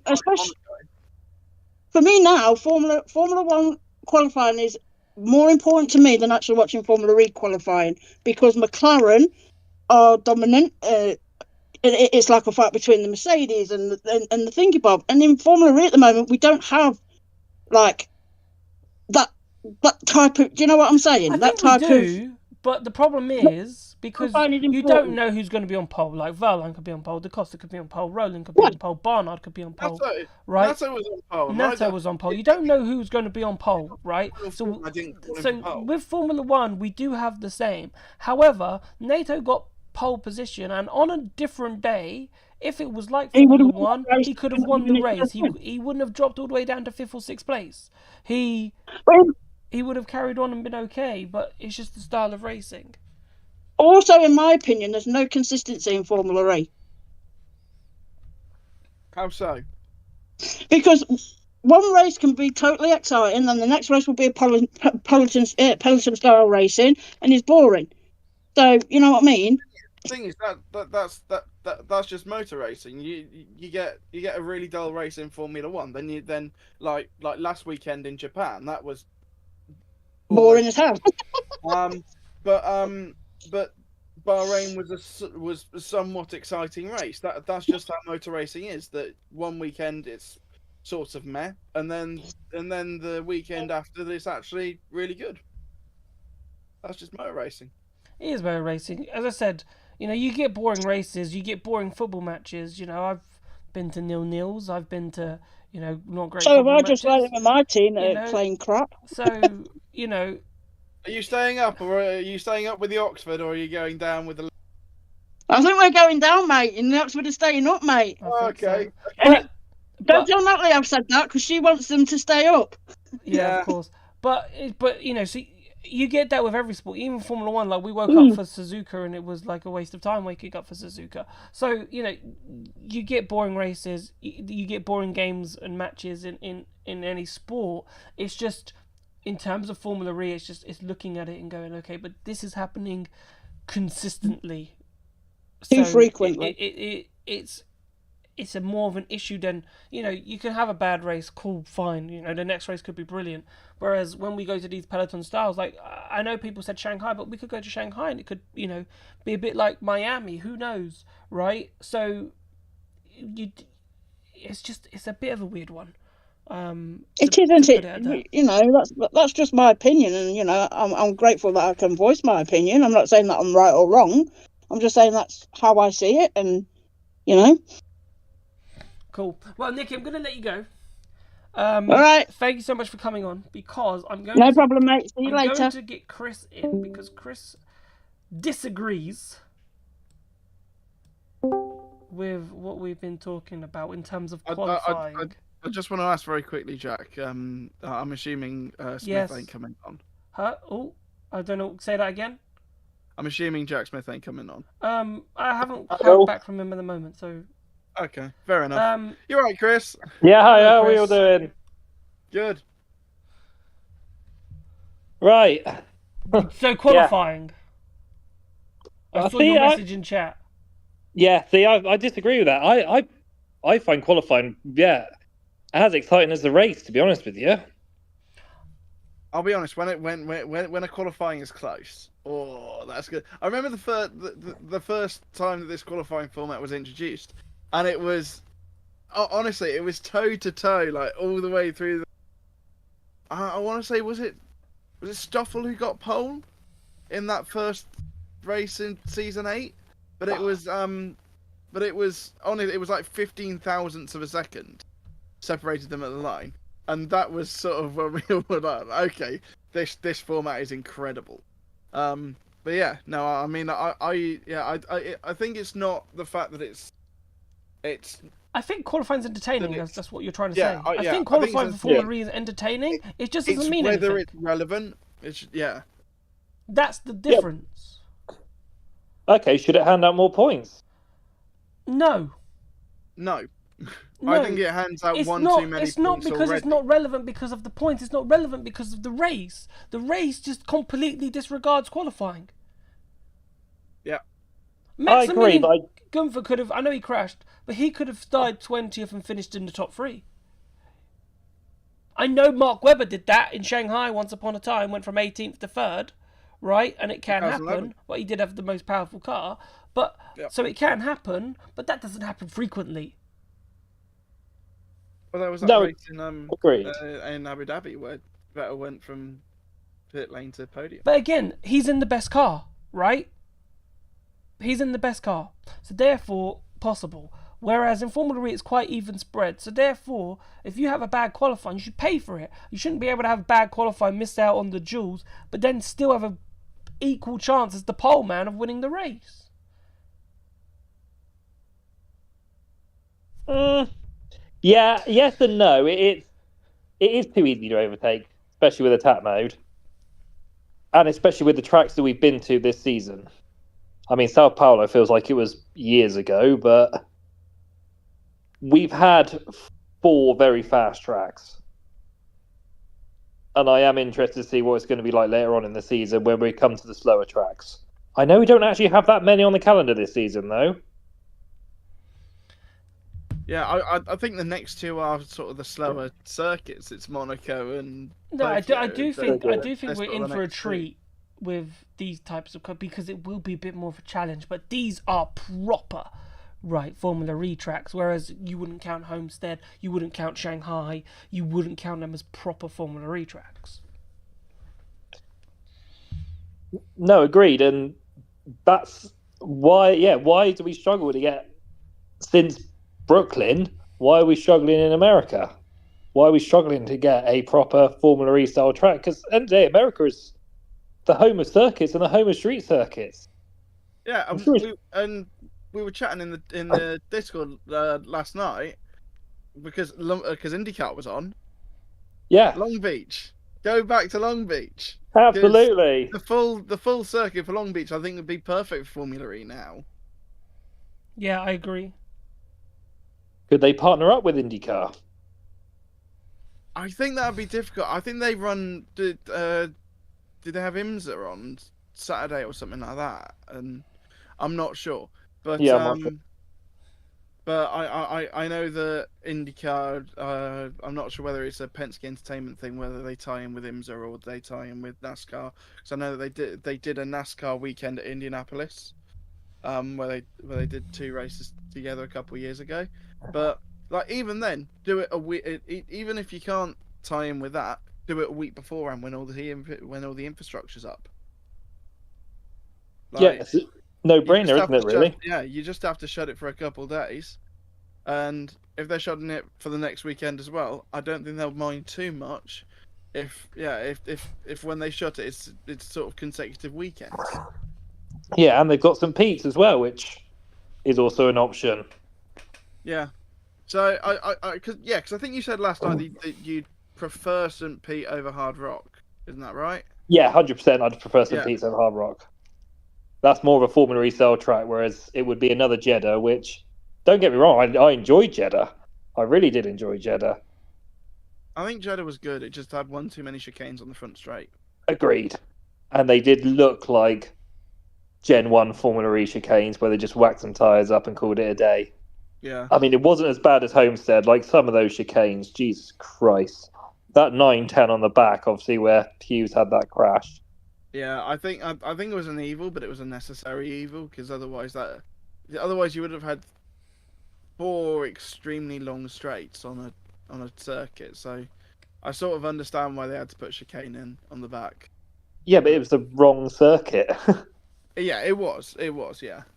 They shouldn't have had a circuit where they had to do that. Yeah, I suppose. Right, I'm going to have to cut it here for time, Chris, but No thank worries. you so much for coming on. Really appreciate it, and hopefully we'll hear from you soon. I'm sure you will do. Right. Cheers, lad. Chris. It was really interesting, right? Qualifying is entertaining, right? So it's a shame that in some places it's not entertaining. It's not entertaining, but not worth anything. Let's hear from Will, and then we'll finish with Ricardo and Saz. Afterwards, Will, who's just muted himself. Will. Hiya, mate. Welcome to the FE Bar. How are you? And what would you like to talk about? I'm alright. How are you? Are you jet lagged? Not too bad. Pico, check your phone, by the way, just out of curiosity.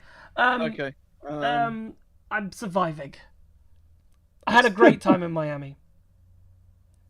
That's lovely. I actually really enjoyed Miami. South Beach is great. I did enjoy it. That's where I stayed. I preferred it to downtown. Yeah, fair enough. But I don't know if you've ever been to Miami, because I know the More US than 10 is years just a ago. massive. Where you've been, so it probably wouldn't have changed much in 10 years. But yeah, like it was a cool place. My first time. That's probably the furthest I've ever been south. I think So it was nice. I enjoyed it as a place. Hopefully we'll be going back there next year, and hopefully it'll be in the Easter holidays again for me, so I can go. There you go. Well, touch wood. Hopefully that's true. Touch wood. Although I do hope that next year we're not at Homestead. Oh, I hope so too. So, thank you guys for having me on. You're more than welcome. If I may rant just very briefly. Of course you can. What would you like to rant about? Okay. The show's for. Okay. Before I was a Formula E fan, I was a Carl Edwards NASCAR fan. And I just have a thing against Homestead because in 2011, Carl Edwards was having a great year and then tied for the championship. Actually tied on points, which is very difficult in NASCAR, but then lost on the tiebreaker. And then in 2016, NASCAR threw a caution flag when they shouldn't have, and then again Carl Edwards lost the championship. So I'm just sour about Homestead. Okay. Nick Cassidy turned 12. I didn't really understand what was going on there. I posted something in the chat here just because it seems like many people were getting caught out on the track limits to turn 12, but it wasn't really clear what the track limit was. What was the problem? Oh, okay, yeah. I was wondering why Nick Cassidy got a penalty. I didn't really clock it, but yeah, I'm assuming you just couldn't go over that. You couldn't go all four wheels over that white line. Yeah, I guess so. I mean, that's the only thing I could come up with. I mean, that's not the official word. That's just a guess. Yeah, if only yeah. there was someone who was actually there and did a track guide that probably might have more information. And if only that track guide actually went to turn 12 instead of skipping it. Then, okay, right. I'll tell you why I skipped it. I'll tell you why. It was hot, okay? It was hot. I was burning, and I was like, just get to the end. Just get to the end. I was like, I'm not doing this one. Just get to the end. Did you do every other corner apart from turn 12? I missed turn 12 and turn 13. I missed. I thought I don't need to do these two. I just do the final chicane and headed there. I was literally, I felt so red. I could feel the burning on my head, and I was like, I need to get inside. It made for a good meme though. The meme that got posted in chat. What was the meme? Did someone make a meme about me? Yeah. So one of the shots that so Ed put a shot of it was you, but you were only, it was only like the side of your face at the side of the shot. Because I was trying to show you guys the corner rather than my big head. All I saw was the what was it? It's the girl on fire. It's the house on fire with the girl. Yeah, with the girl. Yeah, with the girl looking back. I'm not seeing it. If someone someone in the Discord, not seen it. Try and find it and ping me and Jack and I'll have a look at it after the show. Yeah, because. I'll ping it to you after. I'm now trying to find it. I can't didn't remember even. which thing it was in. I was so busy checking what was going on in the Discord. I just let you guys have fun. That's good. That's good. I have a few more things if that's all right. Go on. So the broadcast, I just feel like it was so mid. It's just there were so many audio and graphic goofs. And they didn't even show the attack mode at the very end, the last like 4 or 5 laps. It's like critically important to know who has 6 minutes or not or whatever. Yeah. And the last thing I suppose is what everybody's been talking about, the attack mode. Yep. I think so. I'm in software programming. There's something called cohesive system design philosophy, and that's where you look at the entire stack top to bottom and you say, okay, if we want users to have a certain behavior, how can we develop the system to encourage that particular behavior? Yeah, and yeah, send it to him. Sorry. Bloody funny. I've tagged you in it, Jack. I've got it, but I'll look at it after the show. No. We need a live reaction. No, because you'll go off the screen. Oh. So I'll do it after the show. Right. So I think to me the most fair thing to do would be to just freeze it on yellow and red flags. If you don't do that, then I think you should be able to take it under the safety car or full course yellow because it ticks down anyway. So you might as well be able to say, like I don't see the reason. It seems like it's an older like carryover rule as far as why you can't take it under the safety car. Yeah, I don't know. It just seems like it needs something a little bit different. Or another way you could fix it is instead of 8 minutes, you make it 4 minutes, right? So it's just 2 minutes, 2 minutes. Oh my god, boys. There we go. There we go. I'm not sure if this is going to come out on the stream or That's not. brilliant. But yeah, no. There we go. Okay. You got the live reaction. That's brilliant. Yeah, when I saw that shot and I looked at it in post, I was like, that's a bit close, but sometimes I get too excited. And Nick, by the way, Nick's making me out like I'm the unfittest person in the world in chat. Like I'm running after him. Mate, that would be me. I kept up with you well, mate. I'll have you know, I wasn't huffing and puffing. But yeah, that was good. That was a good meme. Who made it? So I suggested it, and then for God's sake, of course it had to be you. And then I suggested it, and then Looty made it. So thank you, Looty. Had to be you. But yeah, what are we talking about? Attack mode, 4 minutes. I like the 8-minute side of things, and I like the 6 and 2 and the 4 and 4 and the way that they do it. I just think I don't think there's a problem with it. In a normal race, yes, you have to complete it. However, in a safety car or a red flag situation, maybe that's where the tweak is. Like, and something round there. Or there is no penalty. You just take the penalty away. If you don't use it, all tough. You didn't use it. Yeah, I mean, I think that would be fine. I think really freezing it just to me is like the fairest of anything, right? Because, but yeah, I don't know. Yeah, you could just take away the penalty. I also like Pico's 320 or 325, normal power. I think that would also just generally assist in making the discrepancy not quite as large, because right now it's really big. Yeah, it just feels a little bit like Mario Kart, honestly, when you have these situations near the end of the race, and I think it'd be better to try and change the system from a top perspective to make it more about the actual racing and strategy than, it's just you got lucky or not. Yeah, no, I get that. I get that a lot.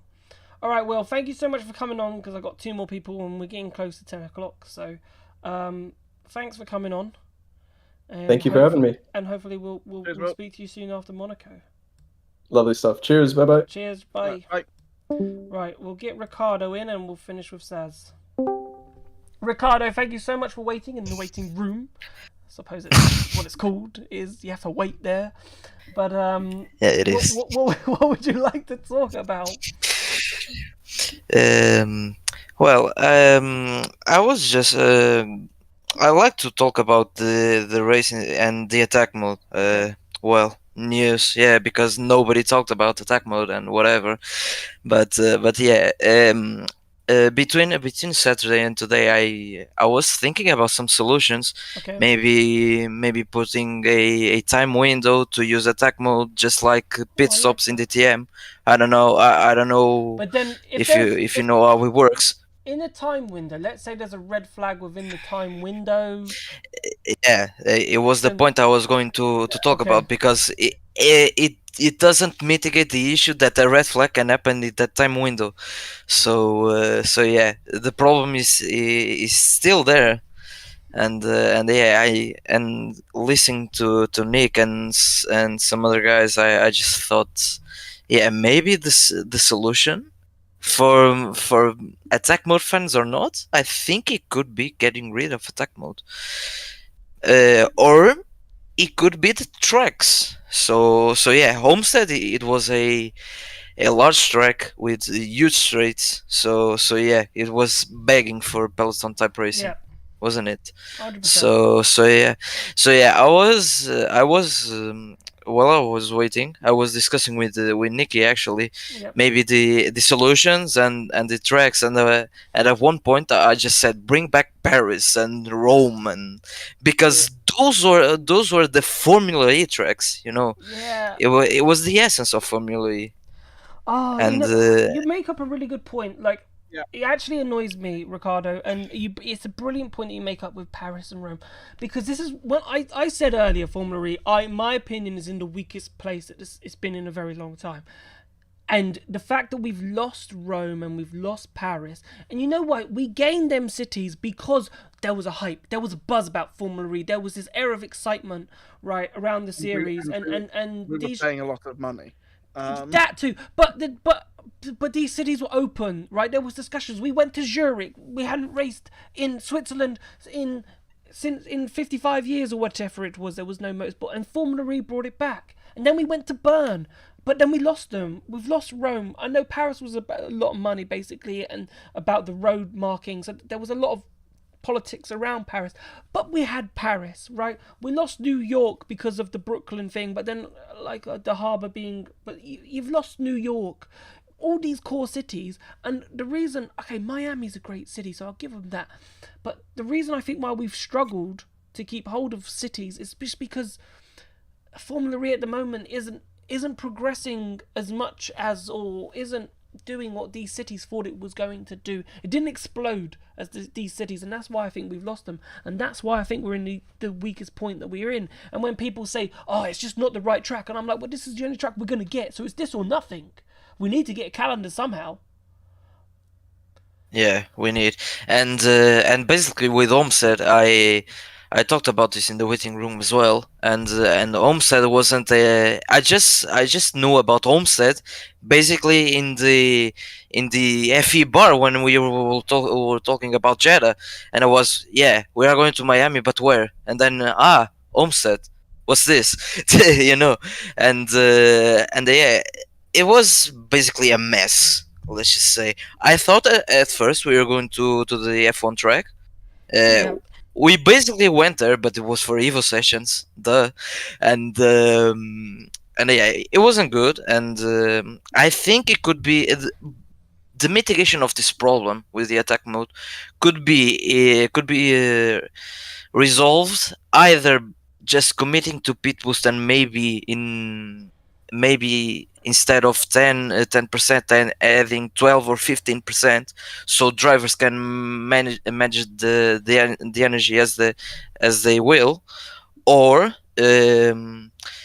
just returning to the essence, not just going to like places we can't go anymore because of politics and whatnot, but maybe finding a compromise at will, because yeah, like you said, Formula E, it's not in a good state track wise, and yeah, I think Formula E slowly it's losing its essence, because Formula E was just more than proving to people that electric cars and going racing with electric cars wasn't bad at all. The purpose was to get racing closer to people. So that was why we went to Rome, we went to Paris, we went to the streets of Berlin in season 2, I think.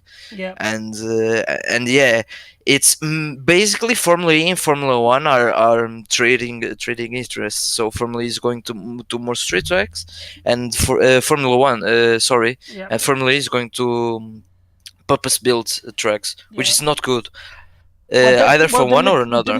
The Madrid thing, you know, then Formula 1 going to Madrid, I thought was a big slap in the face to Formula E.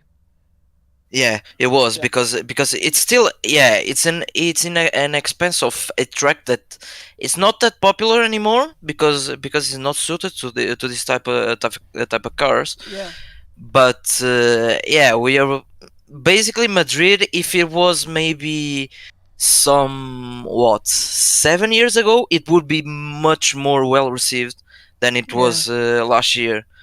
So yeah, it is a big slap in the face, because it's a big city. Yep. It has now with Alonso and Sainz and some other drivers, it has a great culture. Yep. and yeah, Formula E just. I'm not surprised if Formula E just announces 2-3 years down the road that it's going to Madrid. Yep. I'm not surprised, but then it's maybe Formula E. I hope not, because I love Formula E, but Yep. maybe Formula E will be in a worse state that is now, Wow, which is a shame. I feel like Formula E can't get any worse, to be honest with you, at this precise moment. I feel like it's at its lowest point it's been for a while. Pika, you look like you disagree with me, but I feel like I think it's honestly, and I said this at the Ferrama test. This year is the most excited that I've been for Formula E in about 3 or 4 seasons. okay, excited. The champ. Yeah. This isn't for me.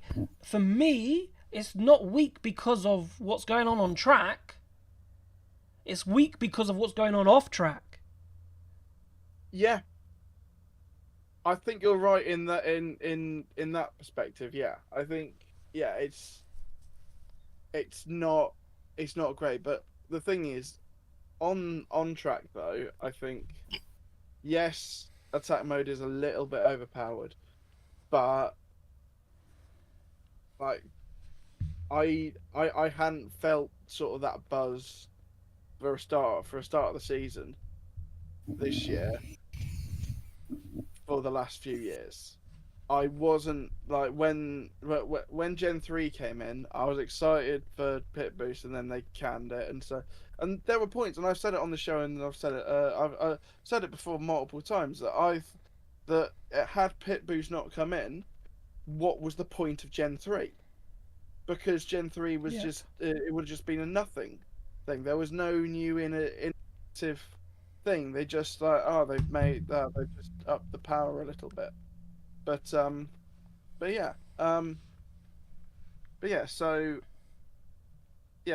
this year I think has been sort of alright. Yeah, attack mode is a little bit overpowered, but I prefer this attack mode to what we had last year and the year before. For sure. Right, Ricardo, I'm going to cap it there for time because we want to fit Saz in, but we are going to play a game at the end of the show, so make sure you stay tuned for the game because everyone can play. Yeah, alright, cool. Cheers, guys. No worries. Drop Ricardo in. So yeah, but before as I just drag Saz in because hopefully Saz will be ready. So yeah, after Saz, we will be playing a game, and everyone can play the game in chat, right? So stay tuned, right? Saz, thank you for waiting, but I knew you said that you had some work to do, so I thought I'd leave it to the end because hopefully you've done the work. More or less. Yeah, see, there you go. You got your time. You know what? We distracted you, and we're very sorry for that. But we're nearly finished. That's okay. You were far more interested than the work I was doing. That's a good. And also, you always save the best till last, which is me. Super First time I've been called more interesting. Hey. What are your thoughts on Miami?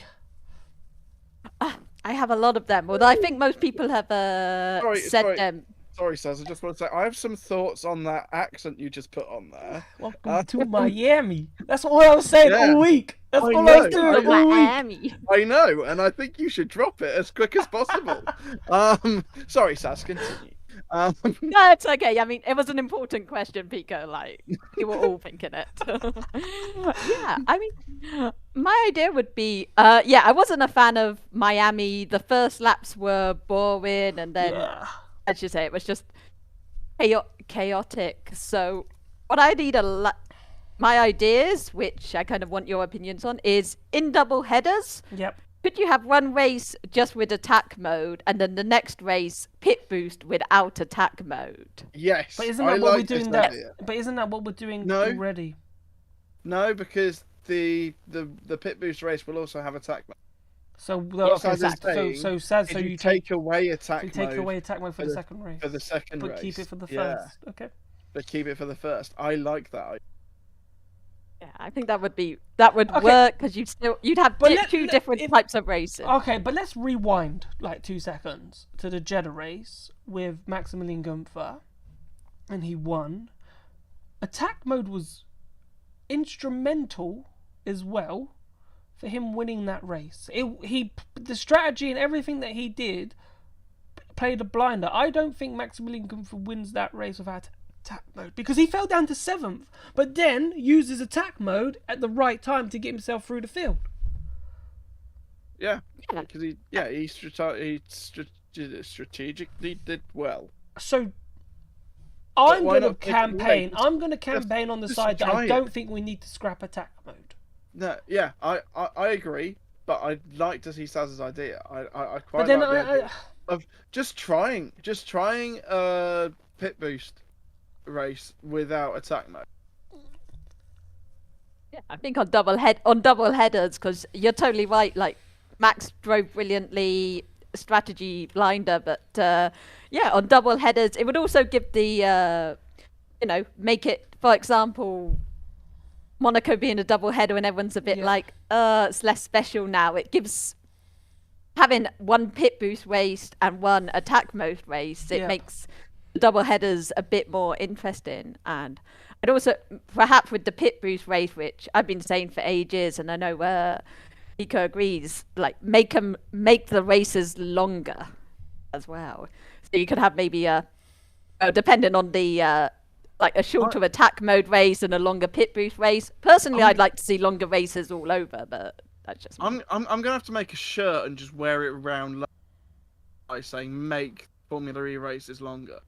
Because I feel that's been my mantra all year. I did speak to Frederick Bertrand. You're gonna get a shirt too. Yeah. And maybe I'll go back to this in Monaco because he's quite open about it. He was like, I think it was more about his stress and heart rate about making the races long. He said they're long enough. Like, as in, like for him, they're stressful enough as it is. I don't need it to be stressed for longer.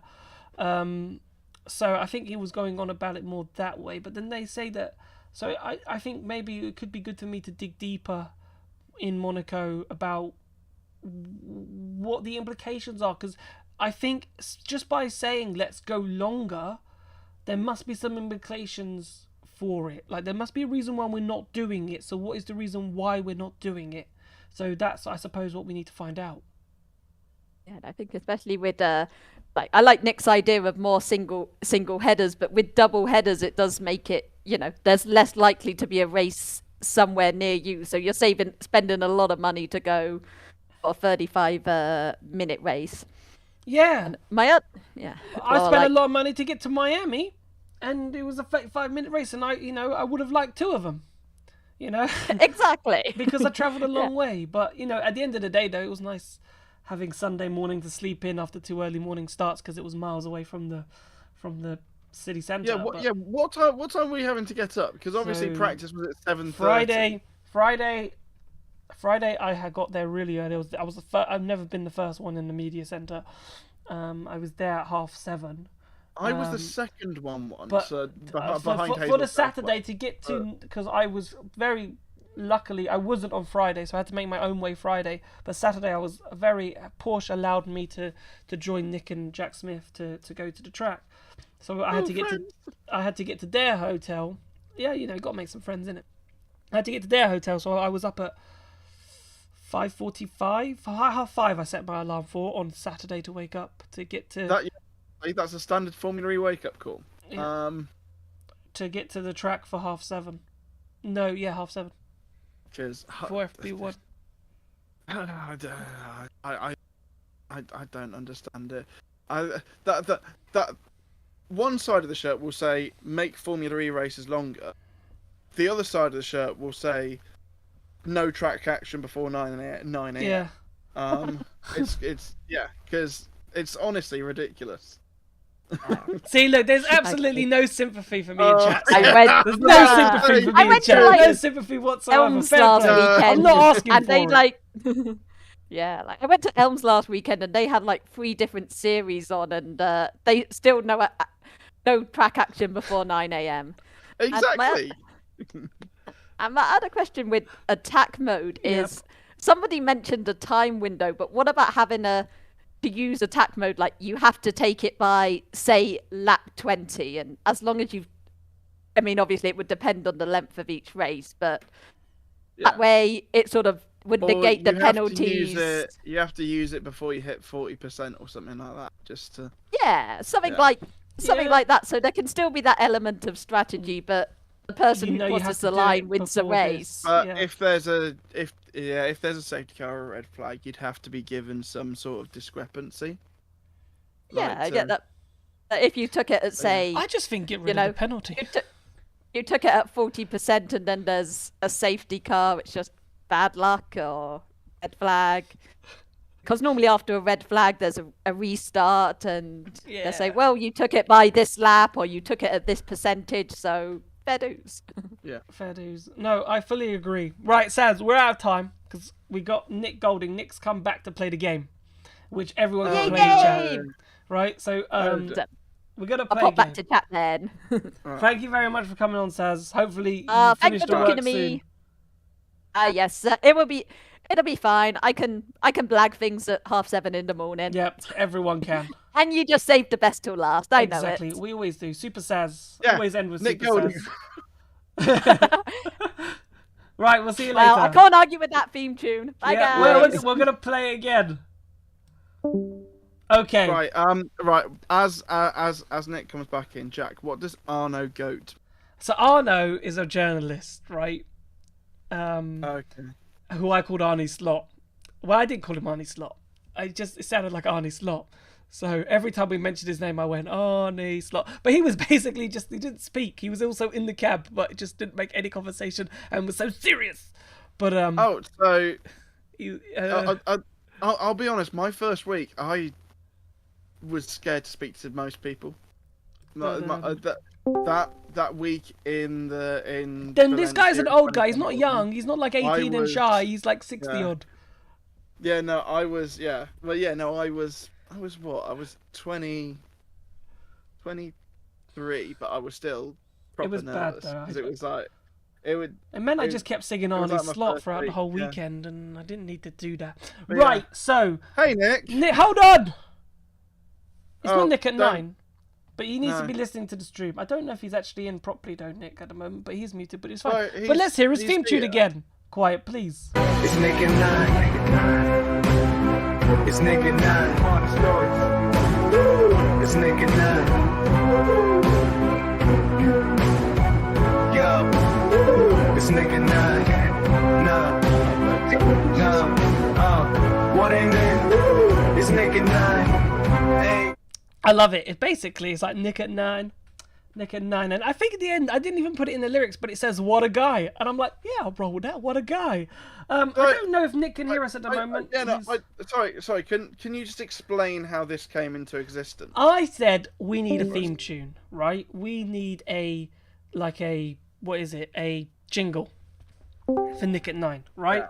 We need a jingle, right? Hello. We need something. Hello, Yeah, Nick. we can hear you. Okay, sorry, if for some reason I hit mute, because obviously I knew you could play the intro again, and then it wouldn't unmute, so, but I'm back, it's all good. Yeah. Anyways, so, we're just listening to the story of how your theme tune came into existence. Well, Proceed, Jack. it literally happened an hour before the show. Literally, I was like, yeah, I need to do that jingle. I was like, I literally Googled something. It's like, I don't know.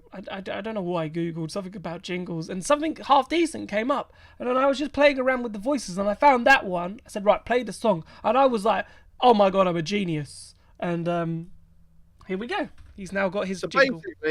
Basically what you're saying is you're a modern day Elton. You were just there at the piano, sort of just having a little timper around. Suddenly, you found Tiny Dancer. Yeah, 100%. Right, so Nick, thank you very much for coming on. We were going to play this game You're with Jack welcome. Smith, but How was your unfortunately, sleep? He wasn't able I've had to the come world's back fastest shower is what I've Yeah. done. to play the game. Yeah. I had Jack rapidly text me saying, need you to come back, as I've just stepped foot into the shower. So yes. What have I got myself into? Okay, Come on, break right. the news. We've got 5 questions, right? Oh no. Here are the rules, right? So the lowest score basically wins, right? So you get 1 point. So that's pointless. So say no, kind of yes, right? So say I might ask a question. So for example, if the answer is 40 and you say 44, then you get 4 points. Right, so the furthest away that you can't be too far away. However, if you get a direct hit for the question, so if you get the answer right, it resets the score to 0, so it becomes 0-0. So if you've really mucked up, right, so you're like 20 points behind, right? Okay. Then if you get the question right, it sets it back to 0-0. Fantastic. Well, Right, this is okay. going to be great fun after now. 39 hours of no sleep, so what's Yeah. the worst that can happen? Yeah, I was about to say, this isn't confusing at all. Right, so it's especially for really someone simple, who's jet chat. lagged. Chat, you can play this along, so you can put your answers in chat. We'll give chat a couple of seconds to write their answers because Right. there is a small delay. So I'll explain the rules once again. So the rule is basically lowest score wins. I will ask a question which will need a number answer. You will give me a number. So 7. And if 7. I say that the answer is 9, it means you were 2 away, you get 2 points. Right? So you're Did we just both say 7? I don't know. Right? There we go. Oh my god. Right? If you said 7, but Pico said 11, so Pico would be 4 away, so you'd be on 2, Pico would be on 4. However, if So it's a numbers game. Yeah, it's a numbers game, right? Okay. All right. What's the worst that can happen? Let's get into It's it. only 5 questions, and it's formulary related, of course. So question Only 1. 5 questions. That's 4 Why is too it many. formulary related? They're all formulary related, and they're all based from this weekend's Miami Eprix.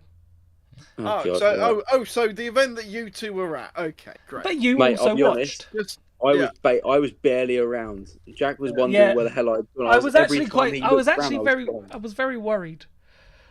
Anyway, question 1. So Anyways. everybody ready? So NATO lost the lead on lap 1. What lap did he take it back? Do we both say it at the same time, or how does this work? I'll do Nick first. So he was 4. lap 4. I was thinking 4 as well. I will go to be different. I will say 5. Okay, we have a direct hit. So the score stayed 0-0. He was on lap 5, so Pico got it right. So he took the lead back on lap 5. So no change. So we have 26. Yeah, I was considering saying 26. 26. I was thinking it. 26. Yeah, I was thinking so it. Saz is like, what is that? 21, 22 away. Yeah, Saz and Chris are 21 out. 21 out. 21 out. Basically- And Khan is 1 away. This is battleships meets golf because you need to get a direct hit. But Right. So am I on? So it's Yeah. 0-0. Still on 0. 0-0, yeah, still on 0. How am I still on 0? Because there was a direct hit, so it Because- resets the score, so no one scored. Right. Okay. Question 2. Right. Okay. That's, What are we doing? When did Da Costa take the lead? Go on, Pico. You go first, mate. Pico I went first. first last time. I will go lap 9. Lap 9. 19. 19. Oh. Yeah. Okay, so Pico's gone lap 19. Mr. I've got a Golding. feeling- Yeah, I've got a feeling he led early doors, so I was going to say lap 2. Okay. The correct answer is lap 15. Oh, damn. Oh. So Pico is 4 on 4, and you are on 13, Nick. Fantastic. Unlucky knew for some. I knew that he led into the red flag, and that's what I was basing it off. Now, I put this as a steward's inquiry, but no one has actually put lap 14. Now, the timing tower will have him at the lead at 14, but he was jostling with Nico Muller, and naturally Nico Muller ended up overtaking Da Costa actually to take the lead. So I counted it as lap 15, but no one actually said 14. So make up your own scores, because I'm not counting everybody's scores. Question 3. Buemi was the first driver to take attack mode, but what lap did he activate it on? 8. Thinking So 8 Nick as well. has gone 8. I'll go 9 to be different. Okay, we have a direct hit. So the scores are reset. Pico got it right. Oh, for fuck. So he's taken his advantage No, away. Yeah, And it's 0-0. If I get it right, I help you.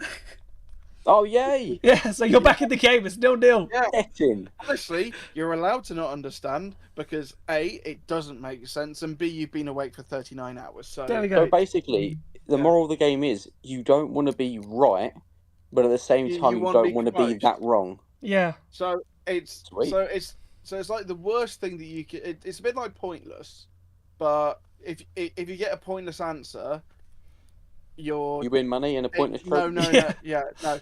If if you get a pointless answer, it's the exact same as getting the 100x thing. So you want to so you want to get one.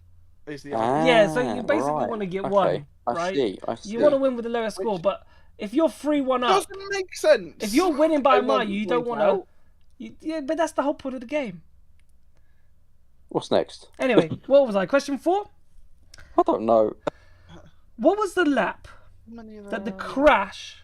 26. What was the lap that was the crash that brought out the red flag? What lap was the crash that brought out the red flag? 20. See, I'm pretty sure that's a direct hit, so surely I want to go one either side. So I would say 21. No, I didn't say nothing. Said nothing. It is a direct hit for Pico, so it's still 0-0. And it was lap 20. No one heard anything in chat out of my mouth. Oh yeah, stop swearing. Is that fifth time? So this question decides it. Right. Question 5. This is tense. What lap did Jake Dennis take his first attack mode? I just want to point out this is a very sort of Michael Massey game. Whereas if you're good, you will neutralise the advantage, and then the other person will win. What lap did Jake Dennis? So what lap did Jake Dennis take his first attack mode? 11. So Nick has gone not for a clue. 11. I was thinking 12. So. Oh my god. So Pico's gone 12. Yeah. The correct answer was lap 17. So Pico. So who wins? So Pico has won because he has got the lowest score. Oh no, I lost. Pico's got 5 and you're on 6, Nick. So no. So Pico wins. Oh, you know what? Redemption. No. God, no. How am I going to sleep? Sleep. You were there, and I was watching it on a bus on the way back from Sheffield. And that's the game. Oh Great. well, I mean, I can't wait for this to be canned. It's not going to be canned. This is going to hurry on every week from now on. I'll be honest. I don't think anyone's going to be in touch. I don't. You cut out strategically there. So brilliant. No one heard what you said. Okay. Yeah. So okay. we'll just mute you. No one's interested in the format. Yeah, he's muted now, so no one can actually hear what he's saying. The game is great. Yes, you can sleep. You can sleep. Bye guys. You're now unmuted, by the way. Nick, thank you so much for coming on. All right, go to bed. And that has been. We'll do that. See, so it's 1-0 you against Nick, who played for Jack because I was going to put this in Jack's segment. So 1-0 you. How do you feel? Oh, good win. Yeah, what a win. What a win. But yeah, it's the first time, but you just got. It's a good game. Trust the process. Be like Mikel Arteta. Trust the process. I'll be honest. I'm not sure if it is. It's. I mean, it was complex for me to understand. It's just like Formula E. I haven't been awake for 40 hours. It's complex. Like someone else, so. So to answer like Chris's question in chat, so he says should reset your score. No, because let's say you were. It's a way of getting back in, right? But then the person who's winning doesn't want to get a direct hit, right? Yeah, so I should have said like lap 25 or something like that for just to. But let's say when the gap was quite big, because Nick was on 13, right, points, and you were on like 4 points, then Nick needs a direct hit to get it back to 0-0, right, to reset the score. And you play again. But the thing is, instead, what I did is I took a gun and I shot myself in the foot repeatedly. You did, but luckily you still won the game. No one's going to be interested in this format, by the way. It's just an end of show. It's just an end of show fun game to play. That's all it is. Don't be a spoil sport. It's staying. Okay. And you're winning 1-0. You're winning in the series. You're winning. Wow. I'll drink the bottle of champagne that's on my breakfast bar downstairs to celebrate that. Enjoy it. That feels champagne worthy. And does. 1-0 in a game that I didn't sign up for and I didn't really understand. You'll understand it next week. Yeah. Well, next. The Febar. champagne's for when the Oxford stay up. Oh, I've done a bad thing. I clicked on the wrong thing. Right, it is time to end the show. Thank you so much for watching. We will be back in Monaco. Go on. Tuesday. On a Tuesday. On a Tuesday, the Monaco. Don't come here Monday after Monaco, because I'll still be in Monaco. Because I'm getting the 8:45 and I will flight. be playing football. You'll be playing football. I will be in Monaco, coming home. So the next Febar will be on a Tuesday. So let's Tuesday the 6th. Let's give him the date. Tuesday the 6th of May. So Tuesday the 6th of May will be the next one after the double header that was in Monte Carlo. So yes. On a Tuesday. Indeed. Perfect. Right. Thank you so much. This has been the Febar. I've been Jack Manor. That's Mr. Jack Pickering over there. If you haven't liked or subscribed yet, struggles. Jesus Christ. What are you doing? We'll see you soon. Good night.